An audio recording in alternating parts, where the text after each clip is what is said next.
Então tá, boa tarde a todas. Good afternoon, everyone. This panel has the objective of discussing the ecological transition and transport infrastructure. It's the first opportunity that the Ministry of Port and Airports and the agencies have in this debate at COP28. And we also have live streaming. This is not a formal debate, but we want to show commitment, cooperation, and the construction that the several areas from Brazilian transportation has been doing concerning this topic. I will give the floor to you after asking some questions so that we can have an agile and collaborative participation. I'd like to start by greeting the presence of the National Secretariat of Transit, of Traffic, and Alia is representing the Secretariat, and I wanted to know how you've been debating this topic internally. If you have a case study, an objective strategy, and how you're doing to remove the red tape on this issue with saving uh, waste and also with this specific topic of the digital driver's license. Good afternoon, everyone. I'd like to greet the members of the panel. I am representing the National Secretariat of Traffic, called Senatran. We are new to the Ministry of Transport and, and, and vice versa. So speaking about sustainability is something complex.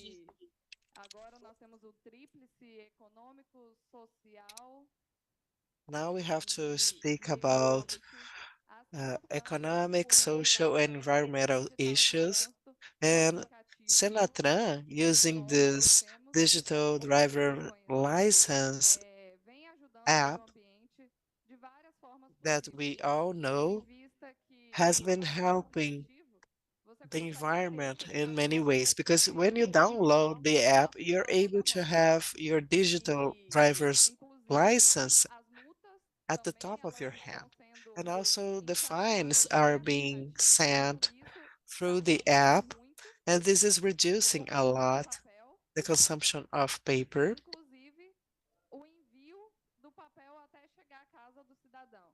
and also the mail fees, because in the past, the postal office would take the document to the citizen's house, and now we are able to reduce the fuel consumption and also the paper cost. Speaking about traffic, it's very complex because in Brazil we have more than 80 million drivers. So we are taking baby steps so that all Brazilians may have this digital driver's license. We know that many people in Brazil don't have access to the internet, but we are going to advance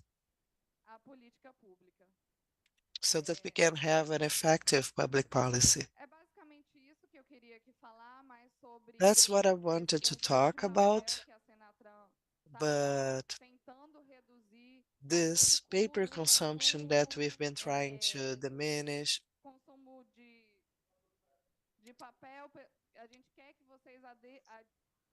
we want you, we want that people download the app so that we can be efficient in our public policy. I thank you, Clavis, uh, for inviting us. We are honored to participate in this event because we like to work in partnership and we like to dialogue with society. And each contribution is very important for us to take to Brasilia what we are learning here. Thank you so much. Thank you, Thalia. Let's talk about the Ministry of Ports and Airports. The transportation modes in Brazil need to be interoperated, being integrated to provide transportation to the regions. But we also have challenges in the field of sustainability, energy transition, and the innovation spirit that should drive all of that. The Ministry of Ports and Airports that was recently created by the President Lula has this strong agenda, and Flavia Nico is going to speak about this work, and then we are going to give the floor to Antak to have this correlation. Good afternoon, everyone. Thank you so much for the invitation.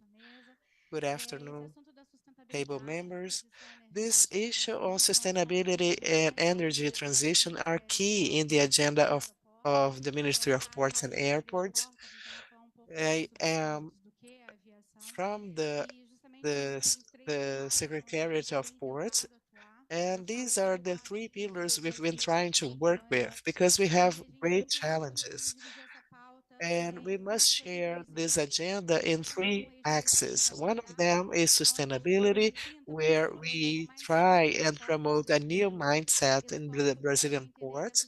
And the ports must understand that sustainability is a must-have in the strategic planning of port authorities. So we've been trying to implement the 2030 agenda with this new perception that the sport must see itself placed in the territory among the community they are part of, and the relationship between the city and the port, which is a topic that we've been cooperating with ANTAC, with our work group on this topic.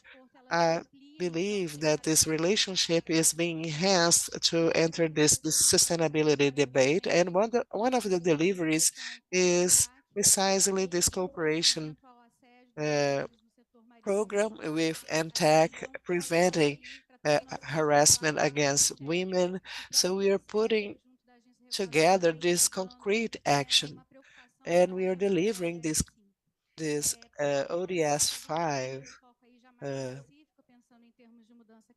uh, focused plan. Thinking about climate change, energy transition is emerging to the ports as a challenge and an opportunity. We've been following up the incredible work by IMO. They've been bringing to the regulation many different changes, imposing a change in terms of energy efficiency. And as ports, we must prepare our infrastructure to receive the ships. And we have a great challenge because these vessels are going to work with more than one type of fuel. So we must urgently prepare an infrastructure for a scenario that we are not aware of. So we have great challenges, and for that we've been carrying out different studies with diagnosis and partnership with Antaki. We have this work group on decarbonization, trying to map the current situation of the Brazilian ports, and another research study that we are conducting with the Hamburg port and GEZ. We are going to study the readiness of the port infrastructure. The next steps that we must follow to prepare our port infrastructure. Then we understand that everything must include innovation with sustainability, energy transition, and innovation as a triple uh, access to prepare the infrastructure and think about the human aspect of the ports. We need qualified labor to work with digitalization, artificial intelligence, Internet of Things, to deal with the new equipment so that we can have ports that are updated in terms of emissions, emitting less, but that we can have a qualified labor to work in this sector. And another research study is with IDB. We are going to have this diagnosis of three Brazilian ports. One of them is Belém, preparing to COP30, and then also Aratu and Rio Grande, where we are going to have a diagnosis concerning the evolution process to become a digital and green port. So it's a smart and green port study concerning these three ports, and we want to expand that to other ports as well. To wrap up, I believe that we should think about opportunities. We understand that the ports must take a different stance in the international market. This energy transition process is a new business with new opportunities, and it's also a possibility for a new exploration within the port sector, producing new fuels, new energy sources connected to the international trade, so that Brazil is positioning as an exporting country of these new energies. So we have new opportunities for and ports and navigation. They are hard to abate sectors. So we are following up and we are promoting with the Ministry of Mines and Energy, and Tech, IDB, MMA, Susi from the Ministry of Transportation. We have this sustainability agenda that will be delivered now. We are foreseeing energy transition, climate change, and we are delivering to the port sector some guidelines so that we can advance and present a legislation concerning the way to follow this more elaborated policy once we have all the studies in our hands. Thank you so much. Thank you, Flavia, reminding that since we have this hybrid event, we must hand the mic carefully. Now we are going to have Eduardo Neri, our General Director of our waterways transportation. Good afternoon, everyone. It's a great satisfaction to be at COP28 and speaking after our director Flavia Nico, a great partner.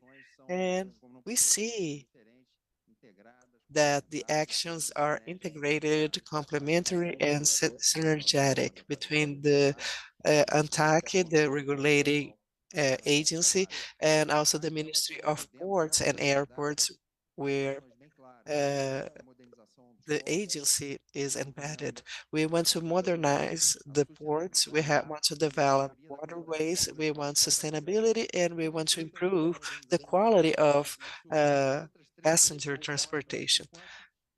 The priorities show how much this process is in line with sustainable development, because sustainability is speaking for itself, but the development of waterways, transportation and mode as a new alternative that is more sustainable, emitting 4 times less carbon than a highway and 1.5 less than a railroad. And from the economic perspective, it's very attractive as well. And the passenger transportation is a great challenge to ANTAC that is connected to the ESG agenda. But speaking about modernizing ports, it's been a successful process, and we've been incorporating the social environmental concerns and bringing that for the project to modernize the ports. So we have this priority of having in the economic planning that we foresee electric equipment reducing the carbon emission and the system of self-sufficiency in the port in terms of generating solar energy has has been well assessed by our partner in the development of the study and our teams directly. And the topic of sustainability is treated as a very important topic within the agency. We were the first agency to have a superintendent dedicated to sustainability. Our superintendent, Cristina Castro, is here. And within this priority, ANTAC also developed the environmental development index with 38 indicators evaluating social environmental issues, physical and chemical issues. And ANTAC is now measuring how public ports and navigation companies are developing in terms of sustainability and the environment. And it was created in 2012, and we can see how the average index was increasing over time.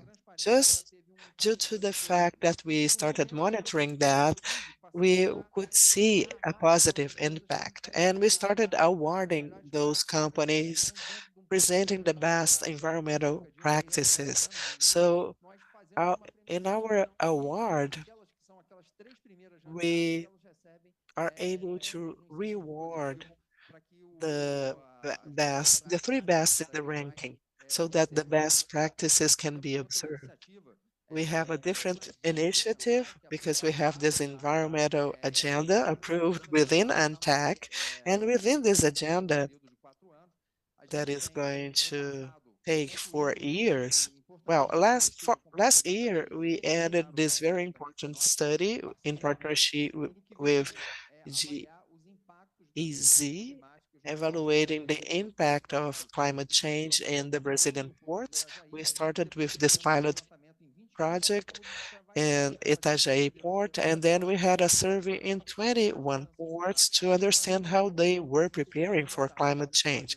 And one of the conclusions is that the ports were not planning to climate change. And from then on, we started to delve deeper in Santos, Aratu, to evaluate the impacts of the main changes that were mapped, what they were going to provoke in those ports, and we had customized measures to adapt those ports. And as a last step, we developed a guideline so that the ports that were not studied, they could by themselves develop this work. This year's environmental agenda has three topics. Two were commented by Flavia New. One is aiming to evaluate how our ports are prepared to energy transitions, how they are prepared to receive the vessels that are going to use less pollutant fuels, how our ports are preparing to cater the offshore wind farms. This is an important link in the chain. This is key for energy transition. And another work that we've been developing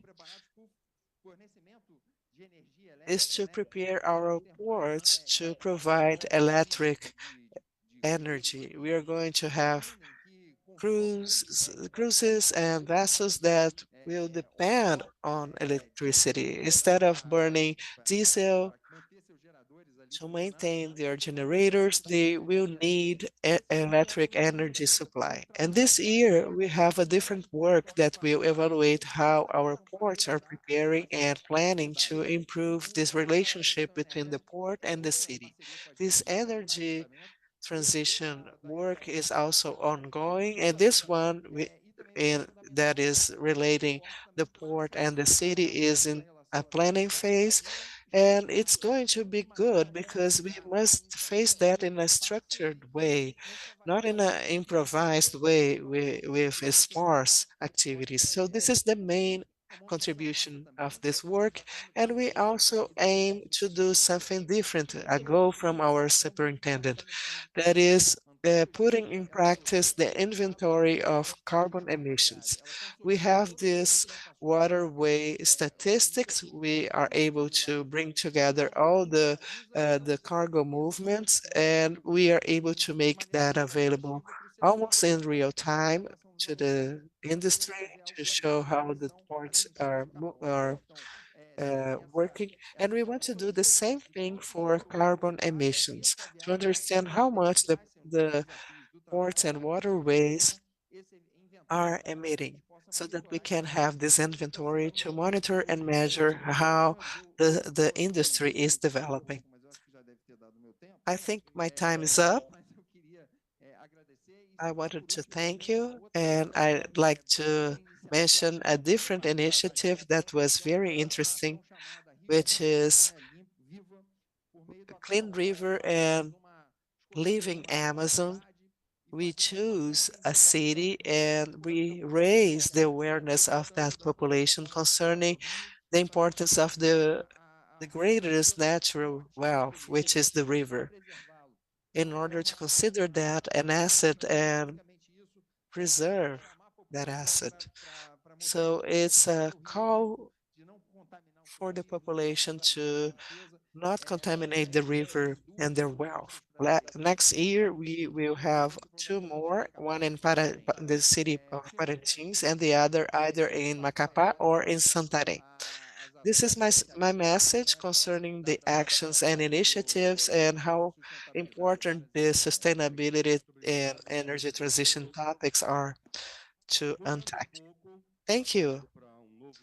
Now, shifting to a different transportation mode, the railroad, when it receives the investments, they are collaborating with the climate agenda, and they have novelties that are going to be presented by Secretary Leonardo Ribeiro, the the National Secretary of Railroad Transportation from the Ministry of Transportation in Brazil, and he will relate sustainability and the expansion of the railroads in Brazil.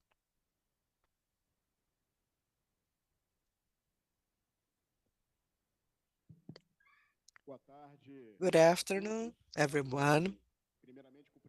First of all, I'd like to greet my colleague Clavis and all the panel members. It's a great opportunity to represent the National Secretariat of Railroad Transportation at COP28. This is an event that is a landmark for the global agenda for energy transition with sustainable infrastructure. We are all connected in this journey, and the railroads are important in this context. I brought a short presentation. I don't know if I'm able to show it. Do you have a clicker? It's a very brief presentation because we don't have much time. Basically, what we're trying to the public policy for railways is the sustainable infrastructure planning that was put together with the IDB and other institutions, contemplating four dimensions: the economic, the social, the environmental, and the institutional ones. I'm an economist, and many times when we analyze a project, we analyze the cash flows uh, with the present value, but we should give weight to other dimensions such as social, environmental, and institutional, because this is part of this new world we are in, that is a climate change world. We cannot analyze projects and infrastructure programs only observing the economic side.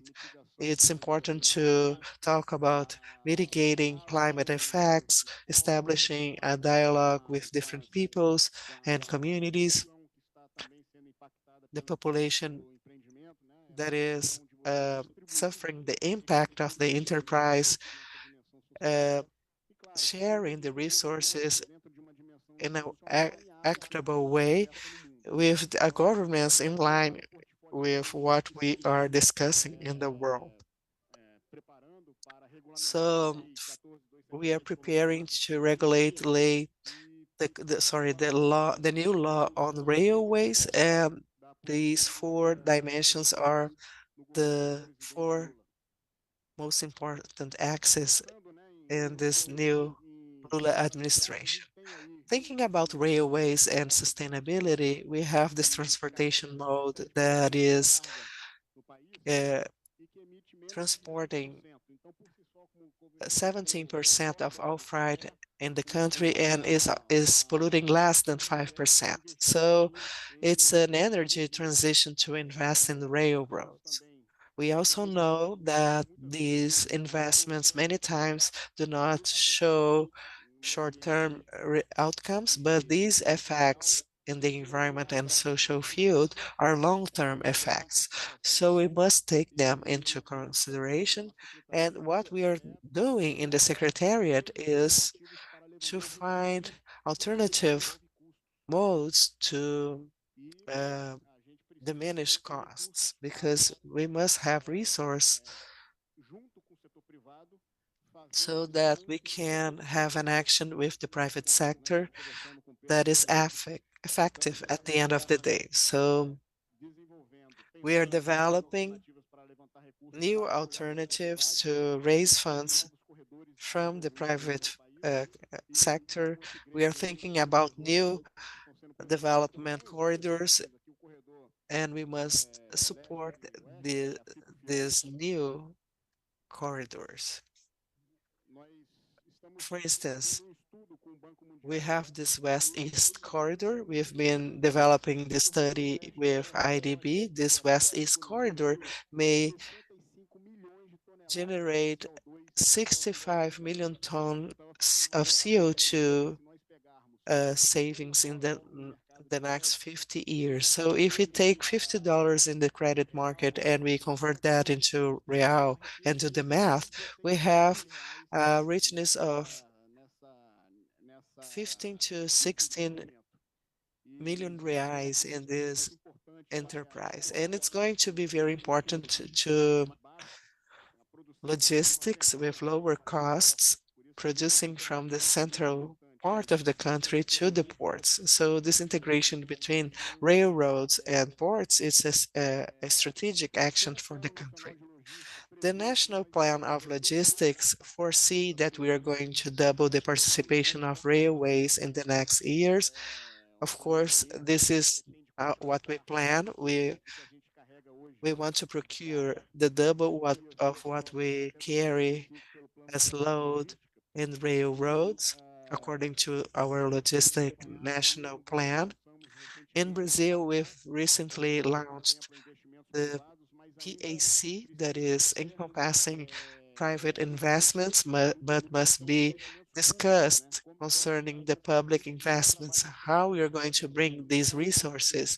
So the Secretariat is trying to raise uh, its own funds in dialogue with investors and the private sector. We are developing this national plan for railways that is regulating Law 14273 that was authored by José Serra. I had the opportunity of working with him in this project, trying to find innovative ways to attract the private sector, because the private sector can lead and drive these investments. We have the Viability Gap Fund, a very important instrument. When you see this viability gap, the government will invest, and we need resources for that. We also created this unprecedented action in our budget. We have this specific investment for railways, and we also have the new tax incentives, and we have these unprecedented authorizations for the states to have tax incentives to invest in railways. And we are also discussing the new public construction works and this uh, connection between Salgueiro and other cities. We must invest in railways, and we are strengthening governance because it's not enough to have resource and public policies if we don't have good projects. Concerning the experience of Australia and Chile, they have pro projects, databases. So we must prove that this is a green project, a strategic project for the country. Brazil must invest in railways more and more because the numbers are excellent. When you take the railway industry, you have a sector that is offering 50% of EBITDA margin, 13% of ROI, return on equity. We also have the opportunity of tender processes in Brazil. We have corridors to participate in those tenders. The private investors could explore the short line railways with this authorization. And I see Brazil as a land of opportunities for railroads because we are a great power in agribusiness. There's no questioning on that. We can be the greatest provider of food in the world, and we are also this green power. Data shows that Brazil is a power in the environmental field, and we have this neutral foreign policy. We are not a war like country. We want to feed the world with diversity, investing in the environment and the social field. My final considerations are that the National Secretariat of Railway Transport is the first secretariat in this field, and I think the Minister Renan Filho that is promoting the enhancement of the railway grid in the country in an efficient way now and in the future. There's political will to increase public and private investments in order to foster productivity and develop railways in the country, fighting climate change, poverty, and the railways can contribute with the development corridors. And last, we notice that there's this revival of interest so that we can have not only cargo railways, but also passengers railways. So that's why we are trying to raise funds to double the participation of railways in the transportation matrix. So I'm available to debate. I would like to congratulate our colleagues for their presentations, and I'm curious to listen from Felipe, Alan, and Pedro. Thank you, Clovis. Thank you, Secretary Leonardo. The ro roads in Brazil are also a challenge to provide access and development. And it's also an opportunity to induce sustainability and development. So I'd like to ask to Director Alan Magalhães Machado from the National Secretariat of Highway Mode, what are the strategies for the roads and also the sustainability and good practices engaged in these projects? I'd like to highlight that it's a great pleasure to be with our team in COP28. Brazil is back in the World Environmental Agenda, and we have to take back our role of protagonists in this field. Brazil is very relevant concerning this topic, the environmental agenda. So it's natural that we have an expressive participation, proposing new ideas and presenting the initiatives that are being developed in every sector concerning infrastructure, ports, railways, roads, so that we can develop and attract investments. We are the fifth country in extension. We have a great biodiversity, and we also have a dispersed population scattered in the territory that needs to access the main services, transporting cargo and having access to all regions. We have a low density of highways compared to the territory. We have 25 kilometers to each 1,000 square kilometers. It's one fifth of the developing countries. So we have many territories to expand and integrate. The Ministry of Transportation has the mission of implementing and conceiving the public policy on transportation. So the design belongs to the ministry, and the ministry is working in two ways: in the construction and planning of highways, and also in the management and structuring of the concession projects to the participation of the private initiative. Brazil doesn't have the ability to execute all the enterprise in an autonomous way because we have limits in terms of resources, and we must bring the private initiative to the infrastructure. This is not a new recipe that works in Brazil and in the world. So the concessions, the highway concessions are part and a relevant part in our strategy to expand and develop infrastructure. We have the regulatory agency responsible for the sector, and also with representatives of DENIT, our main engineering group in terms of building highways. We have this bold planning in terms of investments, almost 50 uh, million billion dollars for public and private works in the next years, and we cannot ignore the environmental agenda. We must adapt these projects and we must bring those practices to the contracts. Concerning public procurement, we have alternatives which are being developed. For instance, replacing wooden bridges. We have almost 700 bridges in the federal highways. We still have many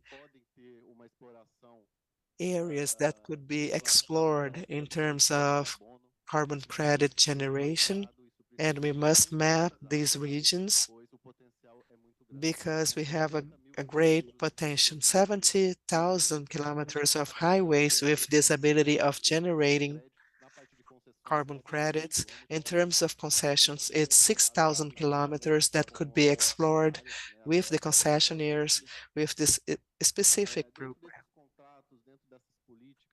Within the contracts and policies that are being developed by the ministry, as Leonardo and Flavia just said, we must consider the main axis of sustainability in terms of social, environmental, and economic aspects. Concerning the social aspect, a guideline that was established by the Ministry Renan and the President Lula, we have to have the social participation in the projects. We must listen to the communities receiving their contributions so that the projects that are being created and implemented can uh, address all the possible impact. And we must make that clear to society that the investment in infrastructure, the creation of new projects, the implementation of these projects are taking development to all regions. So this participation is key. So concerning funding the investments, we are working with multilateral banks. We are looking for partnerships. We have ongoing projects in Brazil, also projects being approved, so that we can bring two perspectives: the funding perspective itself with the resources and also strengthening the institutions. Brazil has this historic partnership with multilateral banks such as the World Bank, and we have leaps in quality and procedures that happen through this process. We are able to improve processes with new ways of maintaining the highways, new way of managing the public asset. All of that was generated with these partnerships. So they are very important to align our projects and the international best practices.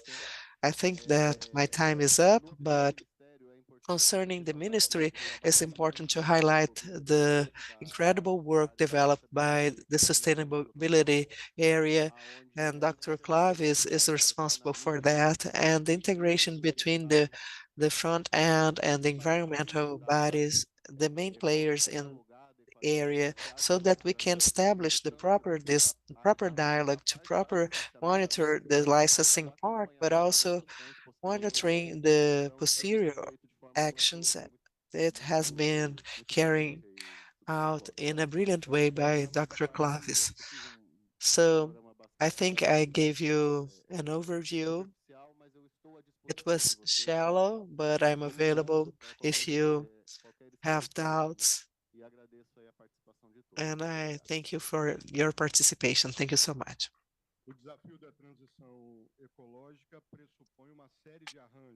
The ecologic transition challenge foresees many arrangements with the environmental clauses and the highways. This is an objective strategy that is being led by Minister Henna. But in order to dialogue with the private sector and enterprises so that we can regulate and improve the learning curve of everyone in the system, the National Agency on Land Transport has this unique role. And Felipe Queiroz is going to talk about the sustainability agenda and the regulation agenda considering the good practices. Good morning, everyone. I'm very pleased to represent the the National Land Transport Agency in this very important moment with representative figures from the public power and Pedro Suter representing the Movi Infra movement that is bringing together important players from the logistic sector in Brazil. And when we were invited and saw the program, we started to reflect what to expect from COP. It's very important for Brazil to bring this large uh, delegation, but why here in Dubai? Why is this moment relevant to discuss this agenda concerning climate change? From this reflection, we got to two conclusions. The first one is related to the 2030 Agenda ODS 17 with this ecosystemic perspective of discussing in a network a subject to create means to implement the 2030 agenda. So this is an important moment. We are halfway from the 2030 moment. We have a 15-year perspective. We are in 2023, in the middle of this journey. So this is a milestone to discuss if the journey and the goals are being fulfilled and reorienting our objectives and strategies to reach the Sustainable Development Goals. Within this ecosystem, the agency has a relevant role, not only in the public sector, but most and foremost to develop the national transport infrastructure. This year, the Brazilian government, led by President Lula, made a relevant decision in launching PAC, putting the sustainability agenda as the core of the discussion. When we observe the transportation axis, it's surrounded by the words efficiency and sustainable. We are speaking about investments in sustainable and efficient transportation. So we have 280 billion reais being invested, and 201 billions are from PPPs, the public power and the private initiative addressing these objectives to develop the national agenda. And in itself, it's an agenda that is bringing development. And if we incorporate the perspective of sustainability, we can mitigate externalities and harmful effects of this agenda that is implementing this hard to abate sector infrastructure. These 201 billion are we are going to invest 78 invested in railways and the rest in highways, and this is going to be approved by the agency in terms of contracts and so on. So we structured ourselves in four pillars to guarantee that we are going to have the investments and also that we add sustainable development to this agenda. The first one is an internal cultural shift. We are discussing our strategy to see how the SDGs are part of our daily activities, how our collaborator who is coming knows what is the objective and delivery to contribute to the 2030 agenda. So we started with the top management and we did that for the entire agency. So now the values are sustainability and indicators so that we can evaluate our internal activities. The second pillar is the investments in infrastructure contracts. Neri was mentioning that ANTAC has an index. The agency copied this initiative and created a similar index in this benchmark with ANTAC, and we've been developing this learning curve because IDA today is a questionnaire with 50 questions that we send to the regulated sector and they answer back. For instance, do you have sustainability policy? Yes. We don't go deeper. What is the relevance and so on. But we create a rating and we score them. So this is important so that we can leave this index that has a more passive approach, migrating to this new index from 2020 with this IFC branch that is a branch of the World Bank. And we are incorporating ESG standards in the contracts. We have 8 standards, and we have scope 1 aspects in the contract of the connection between Rio and São Paulo. You must zero the net emissions in terms of the concessions. So we are talking about toll, we are talking about catering the user, everything that is not engaging scope 1 and 2, everything that is concerning governance and compliance. All the standards are encompassing ESG, but from the regulation standpoint, we are still in this command and control perspectives. So the agency is putting the obligations in the contract and we monitor if it's being complied or not. But we are now bringing SDGs and the good practices from OECD. We must shift for this incentive uh, regulation, a smart regulation. So in the second pillar, we put in our regulatory agenda a discussion that will centralize the incentives in the ESG agenda, shifting from command and control to regulatory incentives in order to have bonus so that the incumbents can implement the sustainability agenda with the positive externalities of the agenda, but having financial sustainability as well. Leonardo was right when he said that the costs are relevant and they must stand in a financial standpoint. So we must connect that with funding policies. We had this climate fund lecture before this panel, and we can observe that we have the right requirements in our regulation. So we can create this virtual cycle of sustainability so that the agenda can stand. And the third pillar concerns the transport operation.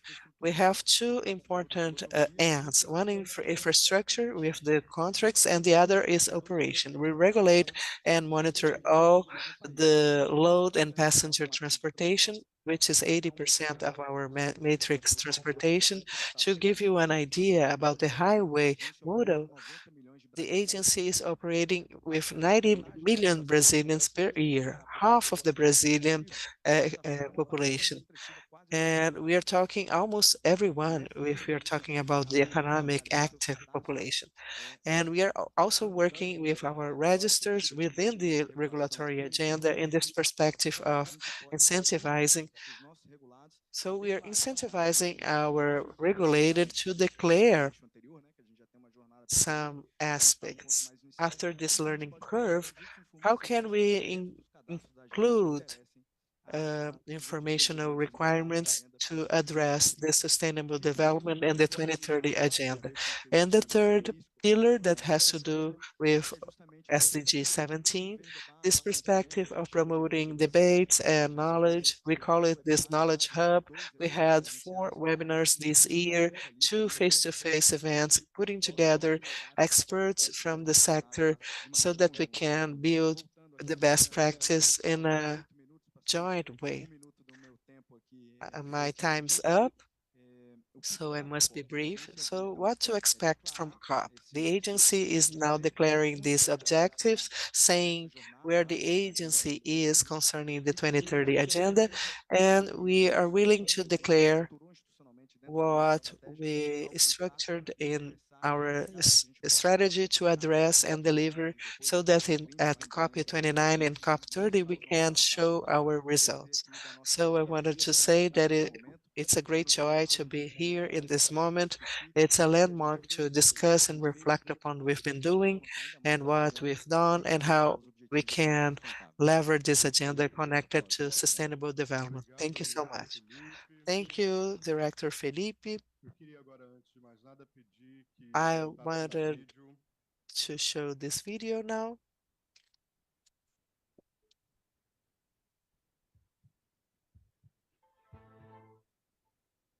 Mobility is life. It generates and drives connections.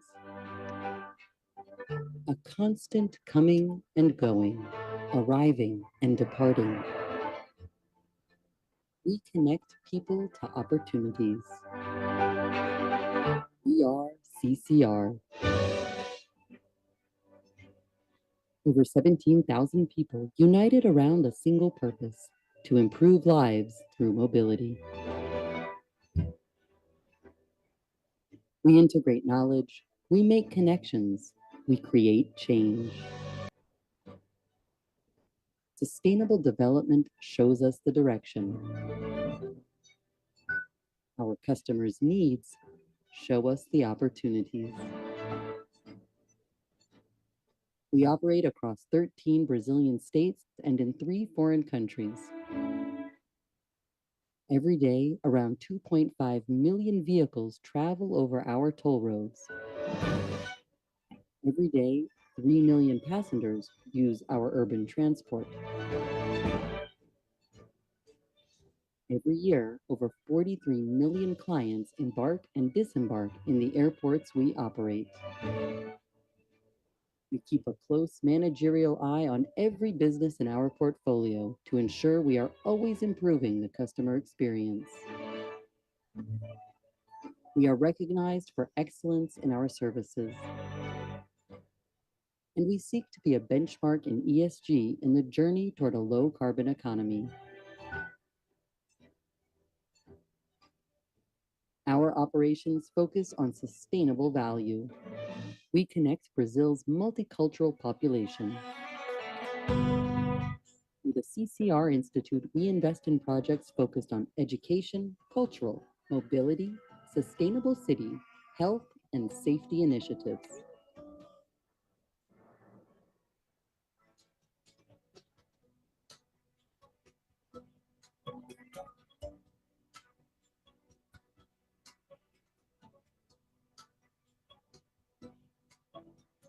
To inspire, to encourage, to share. We value connections. We value life. We are CCR.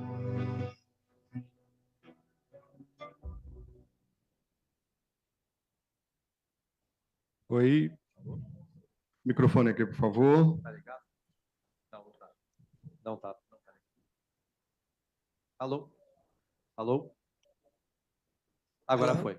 Obrigado. Me permita só Thank de you. saber que é o Dr. Pedro Schutter. Acertei? We have Pedro Sutter now representing, we have Pedro Sutter representing Movie Infra, and he's the vice president of the CCR Group, a great operator and a great partner of the Brazilian government in the transport field.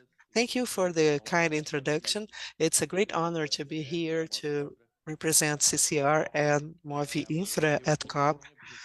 I'm going to be very objective, and I'm going to build upon the speeches that I heard, and I'm very enthusiastic to notice this advancement in the sustainability agenda in terms of developments in Brazil. I'd like to convey three messages to you. The first one, it was very clear that we have an infrastructure deficit in Brazil.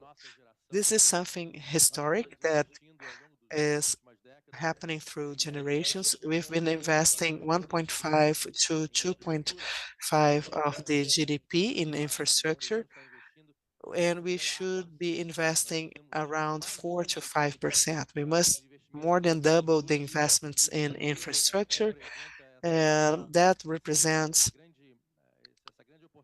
this great opportunity that the secretaries here brought to us. It's an opportunity, but also a great challenge. Naturally, neither the Brazilian government nor the private initiative will be able to cover the demands by themselves in the next decades. So the first important fact is that we have an agenda that demands many investments in infrastructure. We're talking about sustainability. We cannot do the investments the same way we've done before. We've been building infrastructure in a different way in the last 50 years, and we must do that differently with the new uh, objectives of being neutral until 2050, and we take that seriously. So we need to make things differently. All the mechanisms, the consultations, the studies that the agencies, secretariats, and ministries have been developing are added to our efforts, of course. So the second message is the investments must happen, and they are going to happen and with great intensity in the next years, and they must be done in a different way. Lastly, observing the brighter part, we must take into account that Brazilian track record in the PPPs and concessions is a successful story. In most of the cases, we had concessionaires and projects of infrastructure that were very well shaped and are being executed in a positive way. This is a win-win for the state and for the companies, for the private companies who invested and for the government and the citizens. So we have a demand for this kind of infrastructure, a pent-up demand, and we must do differently, but we know how to do, we know how to deliver. We must have more imagination. I was talking to our colleagues here, Leandro and Leonardo, about different mechanisms for us to incentivize that. And it seems to me that we have many opportunities to improve this process. What is CCR doing to fulfill its commitment of transforming its economy to a low carbon company. Last October, we were the first infrastructure company in Latin America having our reduction goals, GHG reduction goals approved by the Science Bar. So we have this formal commitment. You may demand from us this formal commitment in reducing the emissions in 60%, scope 1 and 2, in the total scope. And from Rio to São Paulo, 100%. But in terms of all the business, we must reduce 60% in scope 1 and 2 and 30% in scope 3. And to establish such a commitment in a company such as CCR, a company that will invest has has procured 35 billion reais in investments in the next year. Of course, we had to discuss that internally. How can we get there? It's not simply a goal that we put on paper. We did the math, we observed all of our projects, analyzing all the emission opportunities, and we presented that to the board, and this proposition was approved. And as we said before, that means a cost, and we intend to fund it, but to get to 100% of reduction at scope 1, 2, and 3, and I'm talking more about sustainability. I won't speak so much about governance and social responsibility, but to get there, naturally, we need to fund this transition agenda and this resilience agenda. It won't depend only on CCR capital. It depends on state incentives, on multilateral capital, and different mechanisms. CCR is just the tip of the iceberg. With us, we bring 2/3 below us. In our value chain, we are 17,000 people, but we have 34,000 people in the over 3,000 companies executing this CapEx that was acquired by us. And we want to bring the mid and small companies within this agenda. It's not only the private capital that is going to do that. An interesting project. I'm not controlling my time, so please cut my mic when you need.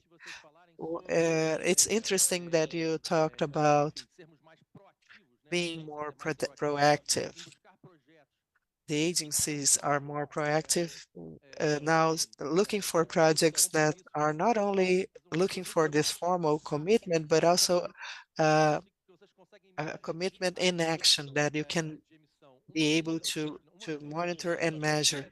One of the scope 3 objectives is buying CBOQ to mix in the asphalt with this process of maintaining the highways and the lanes in ports and airports.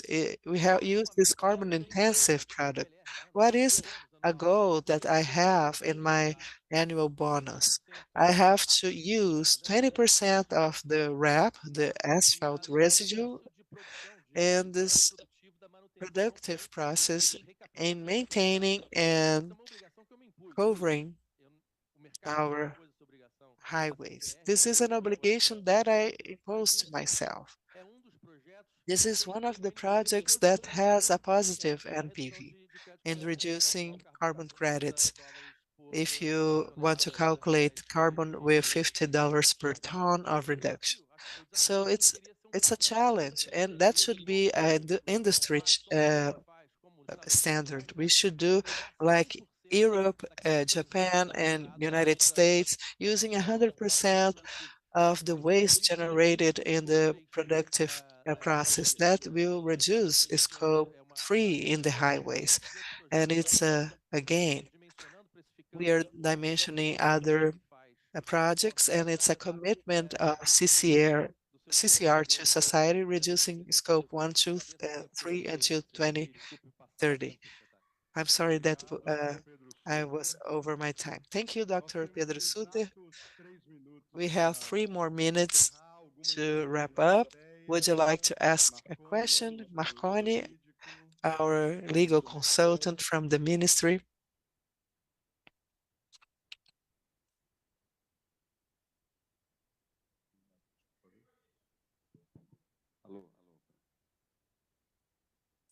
Hello. Good afternoon, everyone. Good morning in Brazil. I'd like to greet all the colleagues here. I'm very happy to see a panel from the infrastructure sector at COP28. As the panel members mentioned, after a while without the out of the environmental agenda with President Lula, we are now back to this environmental agenda, which is so important. I've been working in the transportation sector for over 10 years, and I'm representing the Court of Auditors within the Ministry of Transportation. And I say that because the guideline of Minister Messias is to have this national department for defending the environment. We have other colleagues such as Mariana Cini participating at this COP, working with different topics which are key so that we can reach the energy transition and green transition environment, green transition objective. All the topics that we are debating here, the mitigation and adaptation agenda, we were able to visit some of the funding banks, right? With this decarbonization agenda, all these topics must be translated into norms. Otherwise, we are going to have a greater challenge because we must translate it in public policies, laws, decrees, ordinances, and we have a great challenge of regulating the railway legal framework. We've published some ordinances on monitoring data for the environment, and we've been including sustainability clauses that are being discussed within the ministry. And we're going to debate with the agency as well because it's a gray area. It's a public policy, but also is a contract management issue. And this is the competency of the agency. So I wanted to say, Leonardo, that for us to reach this ambition of doubling the target in terms of railway modes and energy matrix in Brazil, we must talk about the green transition.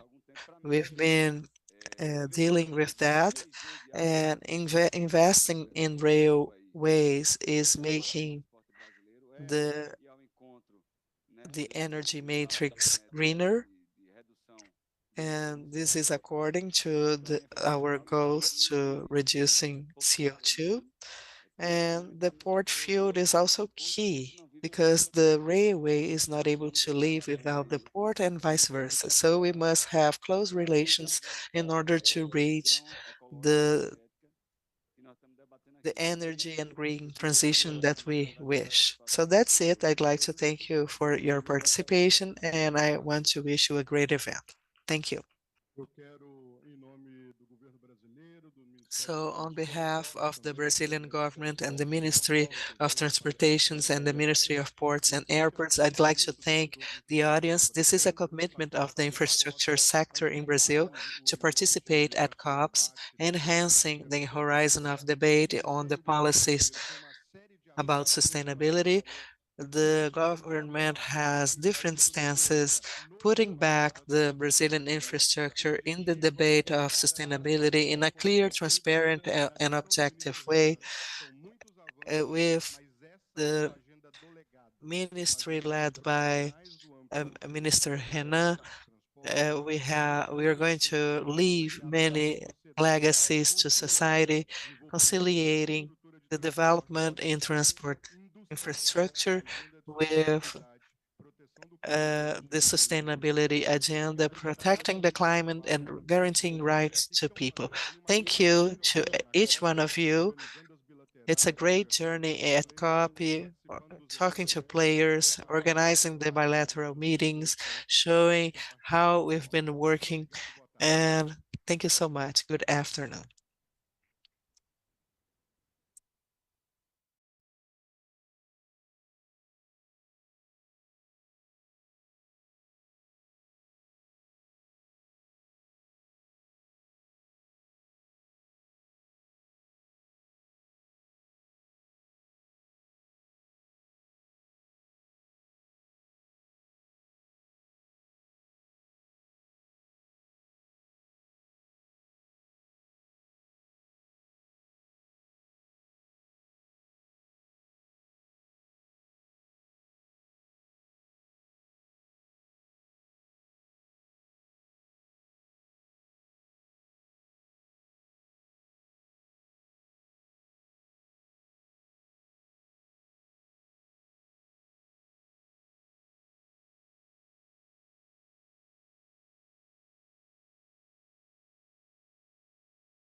Oi, boa tarde a todos e todas. Good morning, everyone.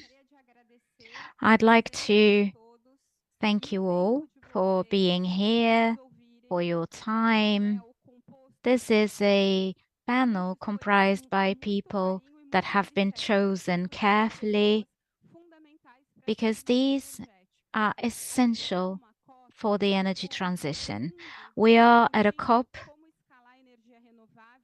where the world is discussing how to increase renewables and transform the fleet. We've already changed our renewables mix, and we have a part of the fleet that is already transformed. Any product that is produced in Brazil has a lower carbon content. We have comparative advantages for biofuels, energy, mining, biomethane, carbon capture. We have the largest rainforest in the world. We have 13% of the freshwater in the world. Not one large economy has all these advantages. And we have an integrated electric system. 60% of our energy generation comes from hydro, which is a large battery, so to say. So our renewables are firm and not intermittent. And the world is discussing how to do that. We can export knowledge. We are already ahead. So this panel, which is basically comprised by women, except for one gentleman, we have guests that will give us a view of how we had an integrated electric system. So how did a country that is so big get to deliver renewable energy at any point of the country? I will offer the floor to Elba, President of Abeolia. Well, for those who do not know me, I'm Luciana Costa, and I am the Director of Infrastructure and Energy Transition for the National Development Bank, or BNDES. And I'll offer the floor to Elba, who's going to moderate this panel. Can you all hear me? Thank you, Luciana Costa, and good afternoon, everyone. Good afternoon to all the participants in this panel, or the guests. I would like to thank BNDES for this partnership, and as Luciana has already mentioned,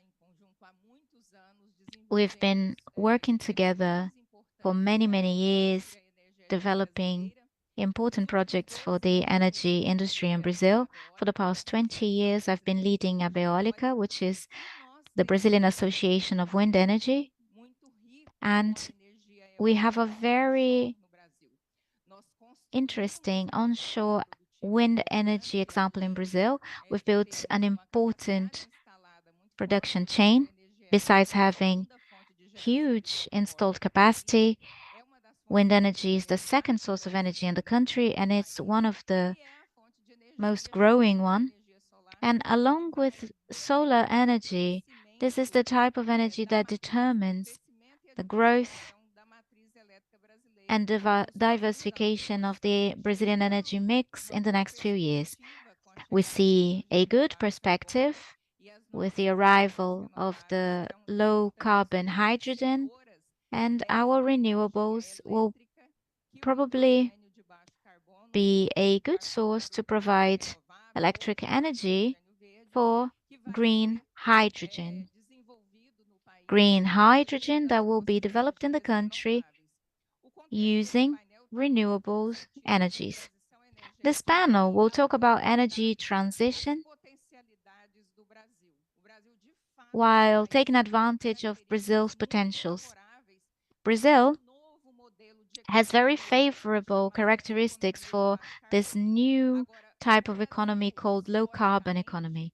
Historically, when we talk about policy design in Brazil, the country didn't stop to carry out a huge policy design in the past 30 years, to say the least.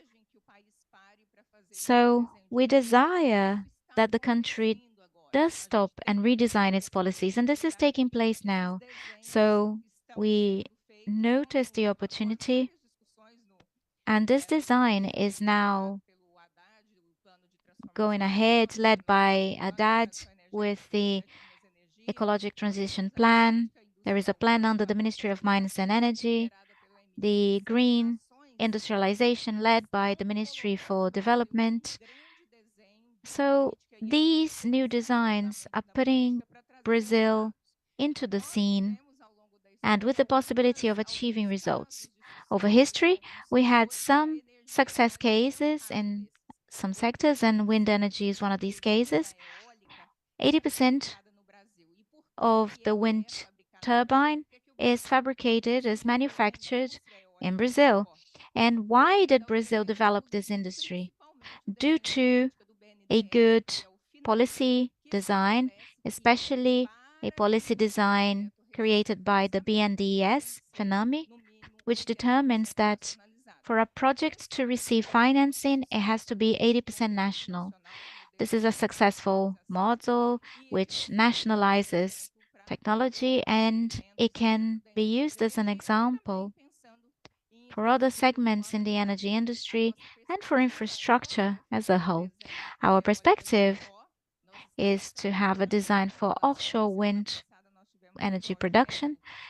Last week, a bill was approved in the National Congress. We've started a conversation with BNDES in order to develop a national content program, and the low carbon hydrogen is following the same trajectory. We are, with this panel, trying to contribute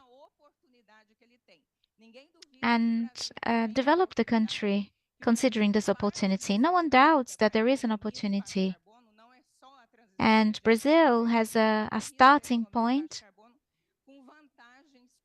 that has a comparative advantage in this race towards an economy of low carbon. But these comparative advantages should become competitive advantages. So the objective of our panel is to discuss this, and we're going to listen to our specialists so that in the end of our conversation, we can have a better idea of the potential we have. So thank you all for being here. And I would like to start our conversation. And now we have another male guest. So will he start? Okay, no problem. So we're going to start with Luiz Carlos Siocchi, who is the president of the ONS, or the grid operator for the national Brazilian system. And he's going to talk about the Brazilian grid and why it has an advantage in providing renewables and how it can expand both for generation and also for distribution expansion. You have 3 or 4 minutes, and welcome. We can't hear the speaker.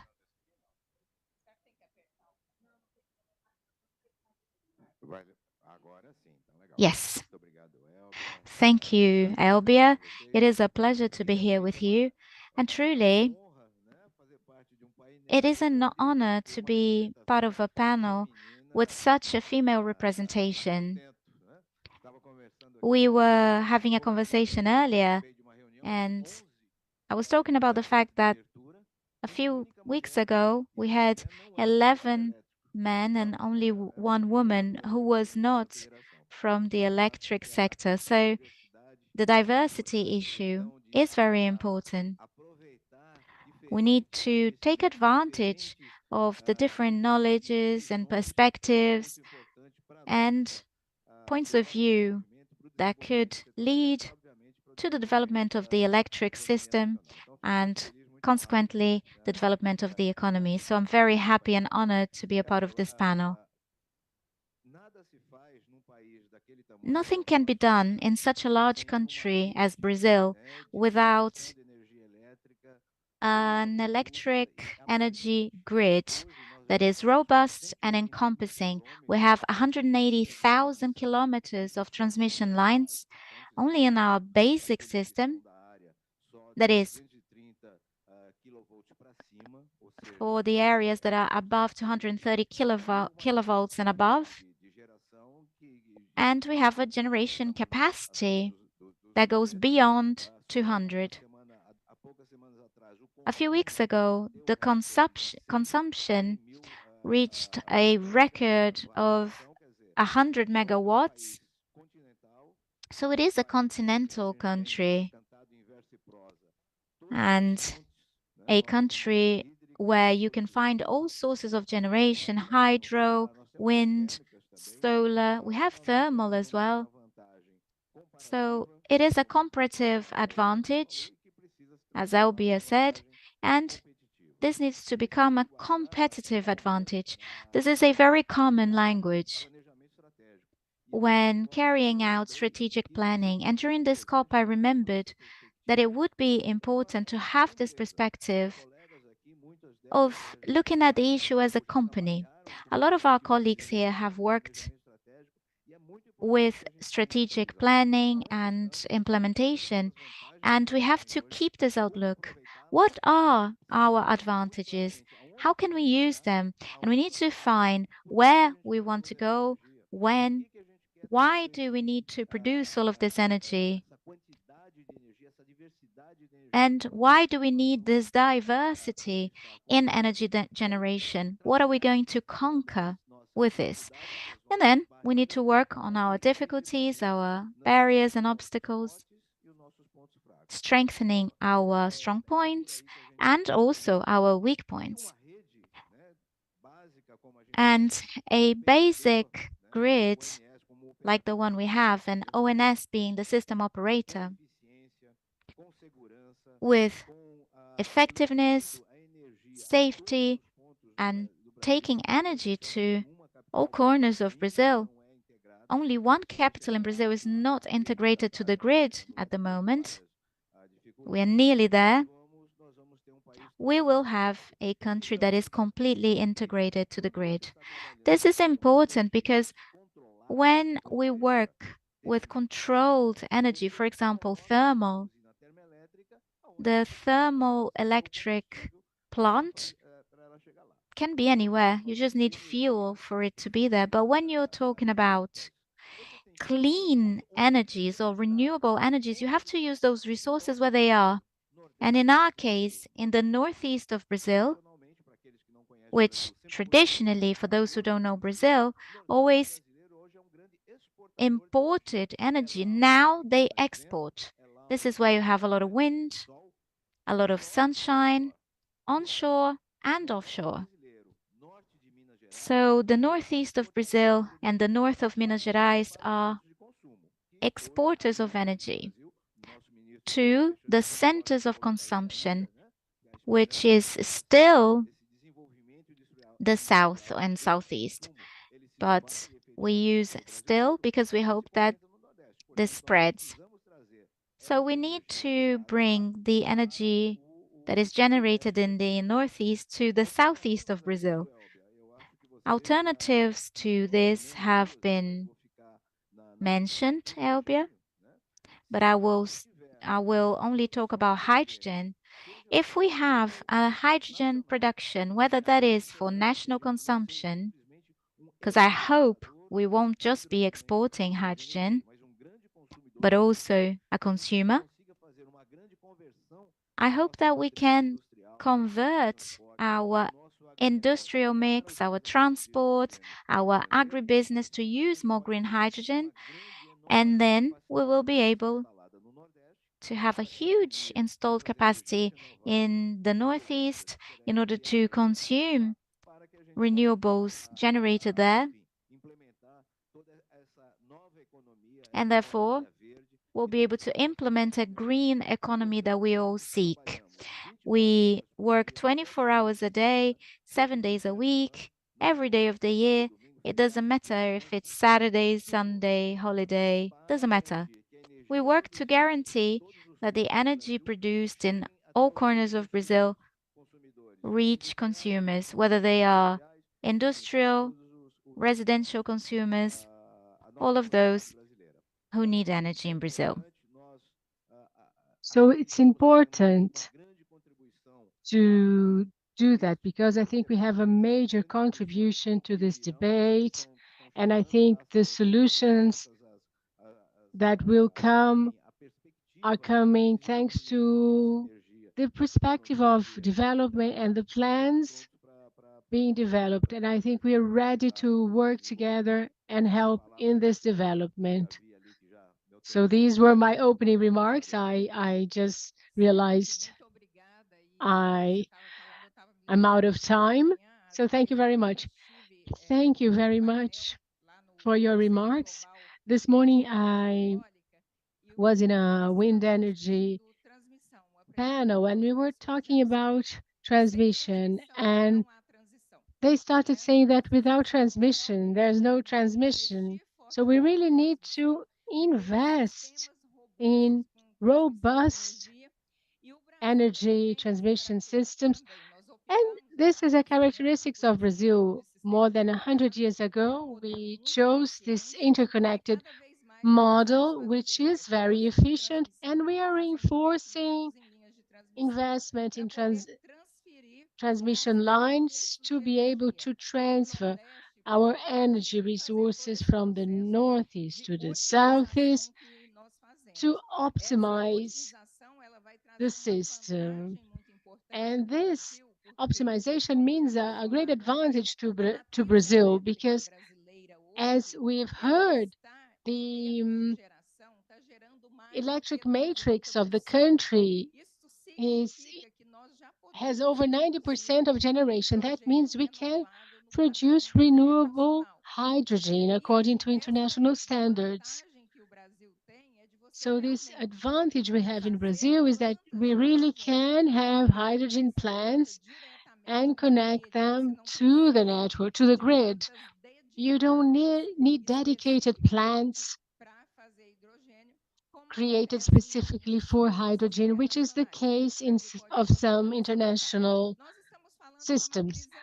And we're talking about electric matrix, but I'd like to include energy matrix in the discussion. Today, around 84% of the installed capacity is electric. And when we think about the energy matrix, which includes electric energy, energy for industrial use, for transport, our energy matrix is 47% renewable. When you compare it to electric energy, it's almost half the amount. But when we compare our situation to that of the rest of the world, sometimes you see that some countries have 13%, even the most efficient. So we have advantages in our energy matrix, but I like to look at the other 53%, that part of the matrix that we need to make renewable. And this will take industrial processes and some changes in industrial processes and transport. So now I'd like to ask Paula, Vice President of Raízen, to make some remarks from the perspective of her organization, production of biofuels. So Paula, thank you very much for your presence. The floor is yours. Good afternoon, everyone. Thanks for the invitation. It's very good to be here having this conversation with you. I'm the Vice President for Strategy of Raízen, and we're talking about transport, but also how this discussion should develop over time. You probably know that Raízen is the greatest world producer of ethanol and sugar from sugarcane. We export almost 100% of the sugar we produce, and a significant portion of the ethanol we produce. And even though Brazil is the only country in the world that has cars that are 100% ethanol powered, we are exporting ethanol because there is a lot of interest in renewables abroad. So I like to mention that and always emphasize that Brazil should think about how valuable it is to have ethanol as a sustainable source of energy and how important it is to change our energy matrix, and so that we can really change the situation of our vehicles. I don't know if you all know, but if we evaluate the whole value chain and compare ethanol emissions and emissions from electric cars in Brazil, where electric energy comes from renewable sources, still the ethanol powered car is less pollutant. And so this was the change that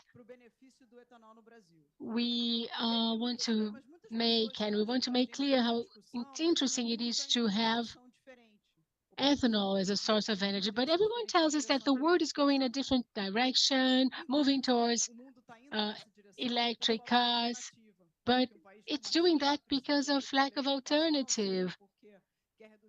Because a country like China, for example, needs to, I don't know, the motivations behind the move towards electrification. Europe, they don't have other decarbonization solutions available, but Brazil can and should do it differently. So it has an important effect in a city like São Paulo, which is as big as any other metropolis in the world and has a much better air quality. So we think about sugar cane that is made up of three parts: the juice that is used to make ethanol.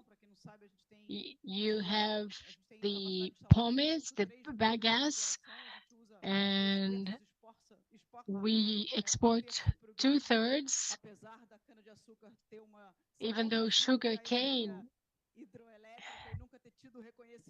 was never recognized by the electric system because it complements the electric generation of electric energy. But we are doing the second generation, which is advanced biofuels. We're selling this product in Europe for more than twice the price of the first generation ethanol. And we're also using a byproduct of the ethanol production, which is vinasse, to produce biogas. And we already generate energy from biogas, and now we're replacing it with biomethane, which is excellent to produce biofertilizer. So if you have a company that produces these fertilizers and can exchange these products, they will automatically be producing green ammonia, which is something people are desperate to do. And with the second generation ethanol, for which there is a huge demand, and in Europe, there's a serious discussion about that, because as well as decarbonization, there's a lot of discussion of food and fuel. And the first technology available is REFA from animal fat, but the alcohol is number 2. You have a pilot plant in Georgia, and Raízen was the first company to certify sugarcane ethanol with the RRA in the United States. So we want to see ethanol being more and more used for production of bioplastics, for example. We can produce bioammonia, biomethanol, for example, for maritime fuels, and we can build hydrogen with the ethanol molecule, but has a high level of hydrogen. So we can extract the ethanol that can be used for light and heavy transport. And we talked about hydrogen a lot here, and Brazil is very competitive when we think about production of hydrogen. And I don't know if you know that, but the carbon emitted in the processing of ethanol, it's produced during fermentation. So it means that it's highly concentrated. So 97% of greenhouse gases are carbon, and it's biogenic as well. So if we bring this carbon and hydrogen together, we can create any type of e-fuel. We can produce e-methanol and e-ammonia. So back to, I'm sorry, e-ethanol. And so we are going back to my point, to have a privileged matrix of electricity and energy as a whole. Our light transport system already has a solution that works very well, even from the point of view of decarbonization. If we move towards a hybrid model and not 100% electrification, these figures will improve even further. And if we do electrify our fleet in Brazil, there are many other uses of many other byproducts of ethanol, and this is what Raízen is completely committed to developing, and thus become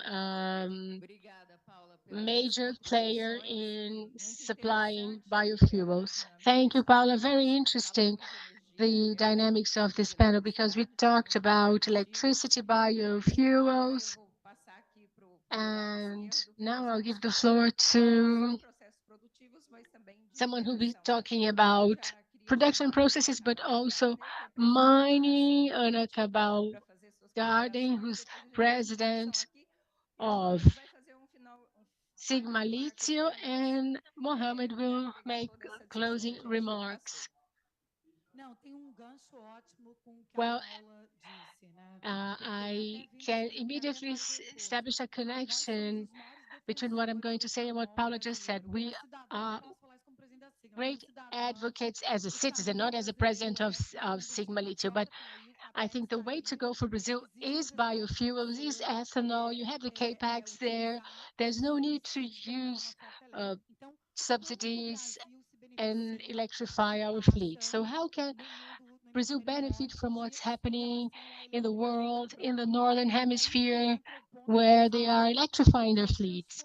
Well, that's where what Luciana said comes in, which is turning this comparative advantage into competitive advantage. And that's exactly what we are doing at our company. Sigma Lithium is the third greatest producer of rock lithium, the fourth greatest producer of lithium. That includes brine. And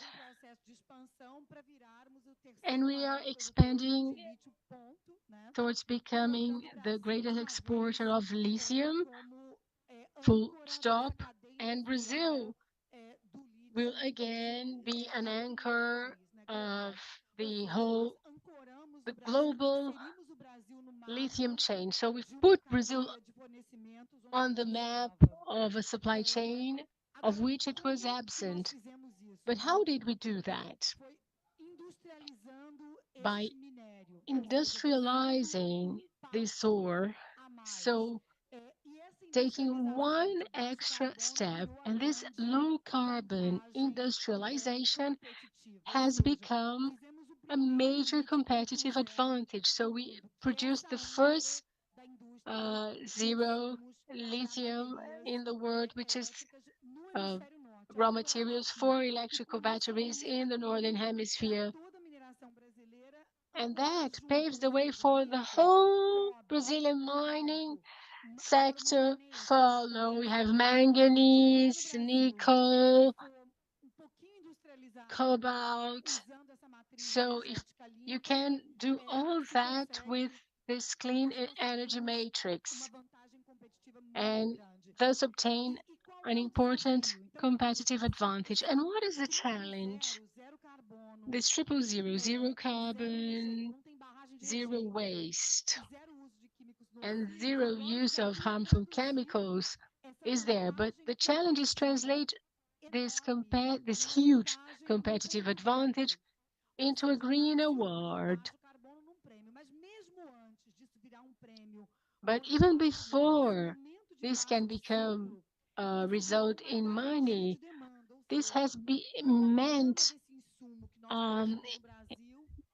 that the certainty of a demand, because everything we produce is consumed, and we learned that low levels byproduct is also consumed. So we sell our main product, which is lithium, and the low level byproduct. And why is that? Because in Europe, to supply for battery use from 2026, no one's ready for that. No other producer is ready with a zero carbon product, which is exactly what we have. So we have at least 3 years of competitive advantage over the competitors. So we will sell everything we produce in this period. And this sets an example to Brazil. So how many other chains of raw materials for batteries can be formed to supply this material to the Northern Hemisphere? And that's where we work on in this clean energy matrix. It's not a liability.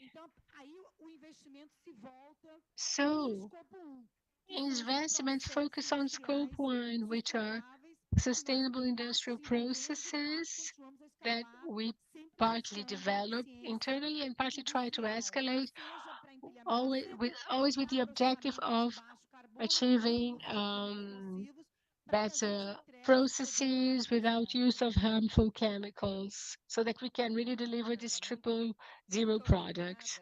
Thank you very much, Ana.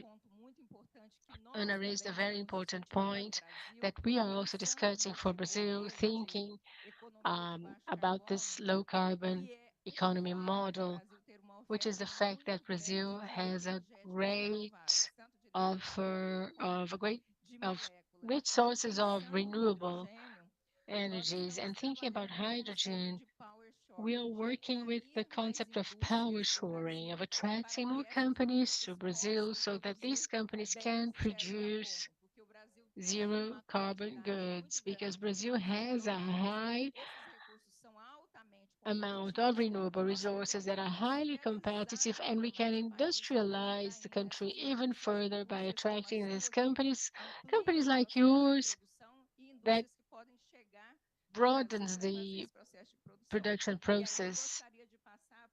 And now I'd like to give the floor to Raul, who will also make important comments about mining activities.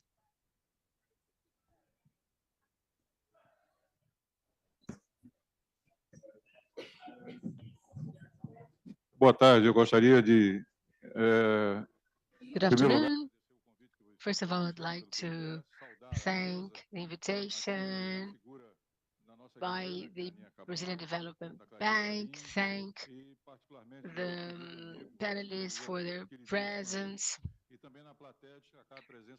And I'd like to mention that Agostinho, the president of the Brazilian Environmental Agency, is here. And when I was the president of the agency, he was an intern, and it's lovely to see you as president now. Well, 3 points. First, we all know that there can be no transition to low carbon without the critical minerals, lithium, niobium, copper, etc. Second, we have a window of opportunity that, according to the International Energy Agency, will have a market of $220 billion. And until 2030, we will have $1.2 trillion in this market. And this is a passport not only for a low carbon transition, but for the whole country in terms of jobs, possibilities and opportunities. And what are we talking about when we talk about these minerals? What is the use? Batteries, aero generators, voltaic panels, a number of applications for these metals. And of course, we want to make it vertical. In the case of CBMM that produce niobium, they're responsible for 80% of this mineral in the world that is produced in Brazil. They are developing a project with Toyota that will allow for the charging of the battery in 10 to 12 minutes. So this is the type of opportunity we cannot miss. So the good news is that the Brazilian Development Bank, represented here by Luciana, is developing a private equity fund exactly to fund research in mining and development of projects. And with that, there's a strong perspective of respecting nature and preserving it. So today we had the first international conference, Amazon and Bioeconomies, in the city of Belém, with wide participation of the society, indigenous peoples, and authorities. And our position has always been one of fighting illegal mining. We want the forest standing. We want to preserve nature. We want respect to culture and populations. And of course, the other aspect of the environmental question is sustainable development, right, Agostinho? So the current government has already implemented the electronic invoice. They suppressed practices that led to illegal mining of gold, and now they are demanding punishment for people involved in mining, illegal mining crimes. But this needs to be done because we know that Amazon should be preserved for our good and the good everyone, respecting nature, indigenous peoples, and focusing on sustainable development. That's what I had to say. Thank you very much.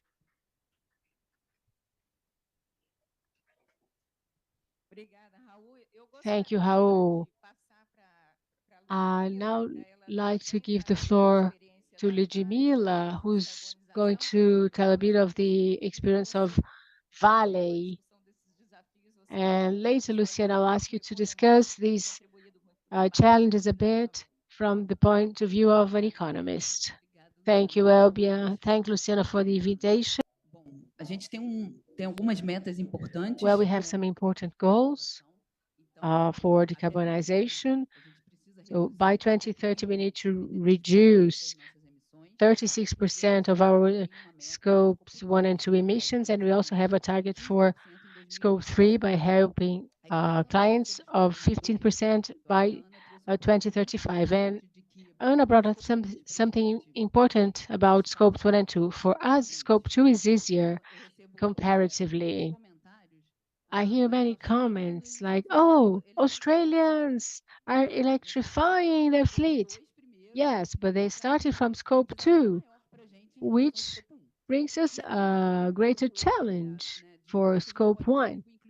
And talking about how we can contribute more to the country, in the whole decarbonization roadmap, we're doing scope 1, which is emission of our installations. We need to decarbonize railways, which is equivalent to 1 million liter of diesel a year. And we're working on two big fronts. For the railroads, we had a green ammonia development initiative, which will reduce the demand not only for energy, but also will affect the whole chain. I mentioned this new industrialization at the beginning. That's what it has to do. And also for trucks, we're developing ethanol as well, which is abundant in the country. And we understand it is a competitive advantage Brazil has. And we're also working with pelletization of biocarbon, substituting what we are currently using.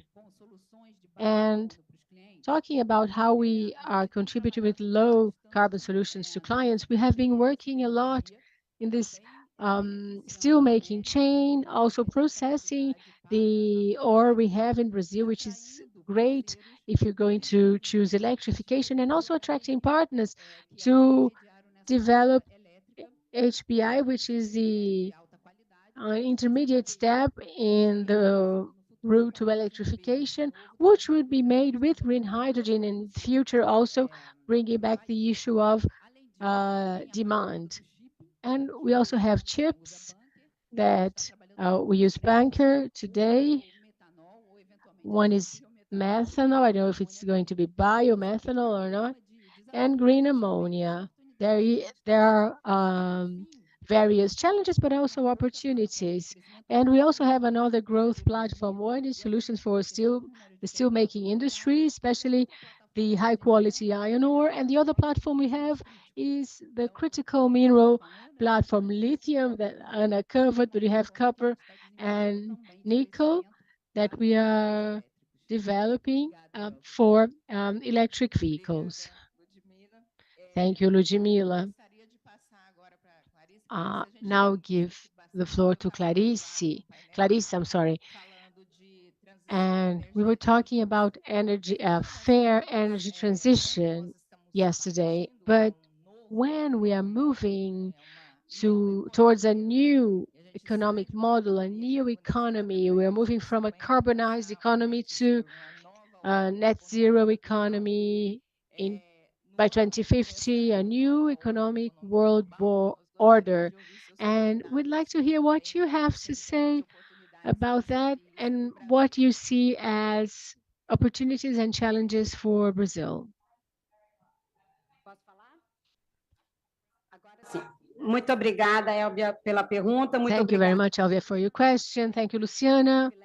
It's a privilege to be here, not only because of the quality of the remarks made by panelists, and also because they're very dear people making up the panel.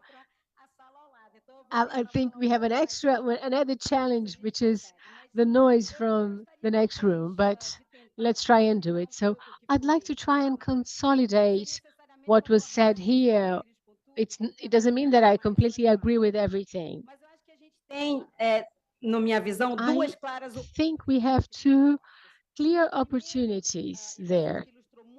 And I think you illustrated it very well with our data, both for the electric and the energy matrix, to consolidate this leadership as an energy power. So it's not just talking about being a leader, but being seen as the country that provides solutions with our electric matrix, energy matrix, and forest and biomass. And